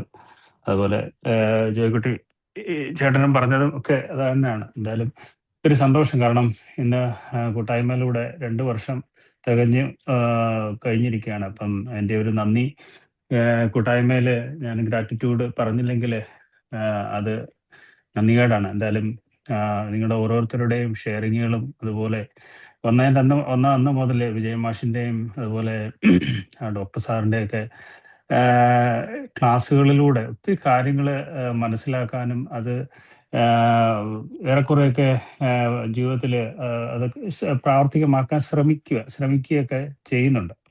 അതിൻ്റെ ഇതിനകത്ത് ഒത്തിരി സന്തോഷവും അതുപോലെ കാര്യങ്ങൾ മനസ്സിലാക്കാനും ഒരു മദ്യാസക്തൻ്റെ ജീവിതത്തിൽ 22 വർഷത്തെ കുടി കാരണം എൻ്റെ ജീവിതത്തിൽ ഉണ്ടാക്കിയിട്ടുള്ള പല വൈകല്യങ്ങളെ എനിക്ക് മനസ്സിലാക്കാനും ഒക്കെ സാധിച്ചു എന്നുള്ളതാണ്. അതുപോലെ ഓരോ ദിവസവും one day at a time എന്ന രീതിയിൽ ഈ മദ്യത്തിൽ നിന്ന് മാറി നിൽക്കാനായിട്ട് വളരെ സിമ്പിളായിട്ട് എല്ലാം തകർന്നടിഞ്ഞ ഒരു അവസ്ഥയിലാണ് ഞാൻ യു കെയിൽ വന്നു കഴിഞ്ഞപ്പോഴാണ് ഞാൻ ശരിക്കും ഈ ഒരു കൂട്ടായ്മയെ അറിഞ്ഞത്. അതും ഒരുമിച്ച് മദ്യപിച്ച എൻ്റെ ഒരു സുഹൃത്ത് മുഖാന്തരമാണ് ഈ ഒരു കൂട്ടായ്മയിൽ. അപ്പോൾ അതൊക്കെ ഒരു ദൈവത്തിൻ്റെ പ്ലാനാണ്, പദ്ധതിയാണ്. എന്തായാലും ഈ ഒരു കൂട്ടായ്മയിൽ എത്തിപ്പെട്ടില്ലായിരുന്നെങ്കിൽ ഇന്ന് ജീവനോടെ തന്നെ ഇരിക്കുമോ എന്നുപോലെ തന്നെ ഞാൻ മാത്രമല്ല എൻ്റെ കുടുംബം മീൻസ് ഒരുപക്ഷെ എൻ്റെ ഭാര്യയും മക്കളും ഒക്കെ ഇരിക്കും, പക്ഷെ എൻ്റെ മാതാപിതാക്കൾ ഒരുപക്ഷെ ഇന്ന് കാണത്തില്ലായിരുന്നു. കാരണം അത്രമാത്രം കടബാധ്യതകളിലൂടെ ഞാൻ ഉണ്ടാക്കി വെച്ച കടബാധ്യതയിലൂടെ അവർ കടന്നു പോകുന്ന ഒരവസ്ഥയായിരുന്നു. കാരണം ഇത്തരത്തിൽ അല്ലെങ്കിൽ കയറി തൂങ്ങും എന്ന് ഒരു അവസ്ഥയിലൊക്കെ എത്തി ഒരു അവസ്ഥയിലാണ് ഞാൻ ഈ ഒരു കൂട്ടായ്മയിലൊക്കെ എത്തിയത്. പക്ഷേ ഈ ഒരു കൂട്ടായ്മയിൽ വന്ന് മദ്യത്തിൽ നിന്ന് മാറി നിന്ന് എൻ്റെ ജീവിതത്തെ മനസ്സിലാക്കി എന്നിൽ ഒരുപാട് കടമകളുണ്ട്, എനിക്ക് ഒരുപാട് കാര്യങ്ങൾ മീൻസ് എനിക്ക് ഞാൻ ഉണ്ടാക്കി വെച്ച ബാധ്യതകൾ അല്ലെങ്കിൽ ഞാൻ ഉണ്ടാക്കി വെച്ച പ്രശ്നങ്ങൾ ഞാനാണ് അത് തീർക്കേണ്ടത്, അത് ഞാനാണ് അതെന്നൊക്കെയുള്ള തിരിച്ചറിവുകളൊക്കെ ഈ ഒരു കൂട്ടായ്മയിലാണ്. പിന്നെ മദ്യപിക്കാതിരിക്കുമ്പോൾ തന്നെ ജോലി ചെയ്യാനും പണിക്ക് പോകാനും ഒക്കെയുള്ള ആ ഒരു ആരോഗ്യവും മനസ്സും മാനസിക സന്തോഷവും പ്രതീക്ഷയും ഒക്കെ തന്നത് ഈ ഒരു കൂട്ടായ്മയാണ്.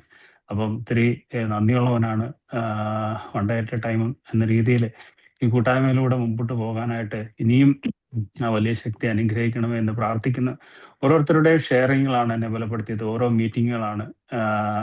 അപ്പം എന്നെ ചേർത്ത് പിടിച്ച എല്ലാവരോടും നന്ദി പറഞ്ഞുകൊണ്ട്, വിജയ് മാഷിനോടും ഒത്തിരി നന്ദി പറഞ്ഞുകൊണ്ട്, ഇതിനൊക്കെ വേണ്ടിയിട്ട് മാഷൊക്കെ എടുക്കുന്ന ആ ഒരു പ്രയത്നങ്ങൾക്ക് ആ വലിയ ശക്തി ഒത്തിരി അനുഗ്രഹങ്ങൾ ജീവിതത്തിൽ തരട്ടെ. ഒത്തിരി പ്രത്യേകിച്ച് ഞങ്ങളെ പോലെ ഈ യൂറോപ്യൻ രാജ്യങ്ങളിലൊക്കെ ഉള്ളവർക്ക് ഞങ്ങൾക്ക് ഈ ഒരു ഓൺലൈൻ മീറ്റിങ്ങിൻ്റെ ഒക്കെ ആ ഒരു ഇത് ഇമ്പോർട്ടൻ്റ് എന്ന് പറയുന്നത് ഭയങ്കരമാണ്. കാരണം ആ ഒരു നമ്മുടെ തന്നെ തനമായ ഭാഷയിൽ ഫിസിക്കൽ മീറ്റിങ്ങിന് പോകുന്നുണ്ട് എങ്കിലും ആ നമ്മുടെ ഭാഷയിൽ കേൾക്കുമ്പോൾ കുറേയും കൂടെയൊക്കെ കാര്യങ്ങൾ മനസ്സിലാക്കാനായിട്ടും ഇങ്ങനെയൊക്കെയുള്ള വ്യക്തി വൈകല്യങ്ങളെ കുറിച്ചൊക്കെ മനസ്സിലാക്കാനായിട്ടും അതുപോലെ കൂട്ടായ്മയെക്കുറിച്ച് മനസ്സിലാക്കുവാനും കൂട്ടായ്മയിലൂടെ എങ്ങനെയാണ് മുമ്പോട്ട് ജീവിക്കേണ്ടത് എന്നുള്ളതൊക്കെ മനസ്സിലാക്കാനായിട്ടൊക്കെ സാധിക്കുന്നു എന്നുള്ളതാണ്. എന്തായാലും ഇന്നത്തെ ഈ ഒരു മാഷിൻ്റെ ഈ ഒരു ടോക്ക് വളരെ ഉപകാരപ്രദമായിട്ടുണ്ട് എല്ലാവർക്കും എന്ന് ഞാൻ വിശ്വസിക്കുന്നു.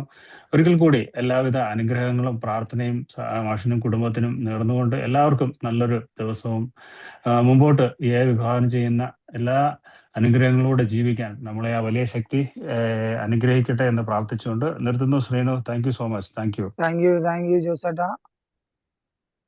മാഷ വിജയ മാഷ നമ്മുടെ ജോസേട്ടന്റെ രണ്ടാമത് ഞാൻ പറയാനൊക്കെയായിരുന്നു. ജോസേട്ടൻ യു കെയിലാണല്ലേ? അതെ മാഷെ, അതെ. 2 വർഷത്തെ അടിപൊളി.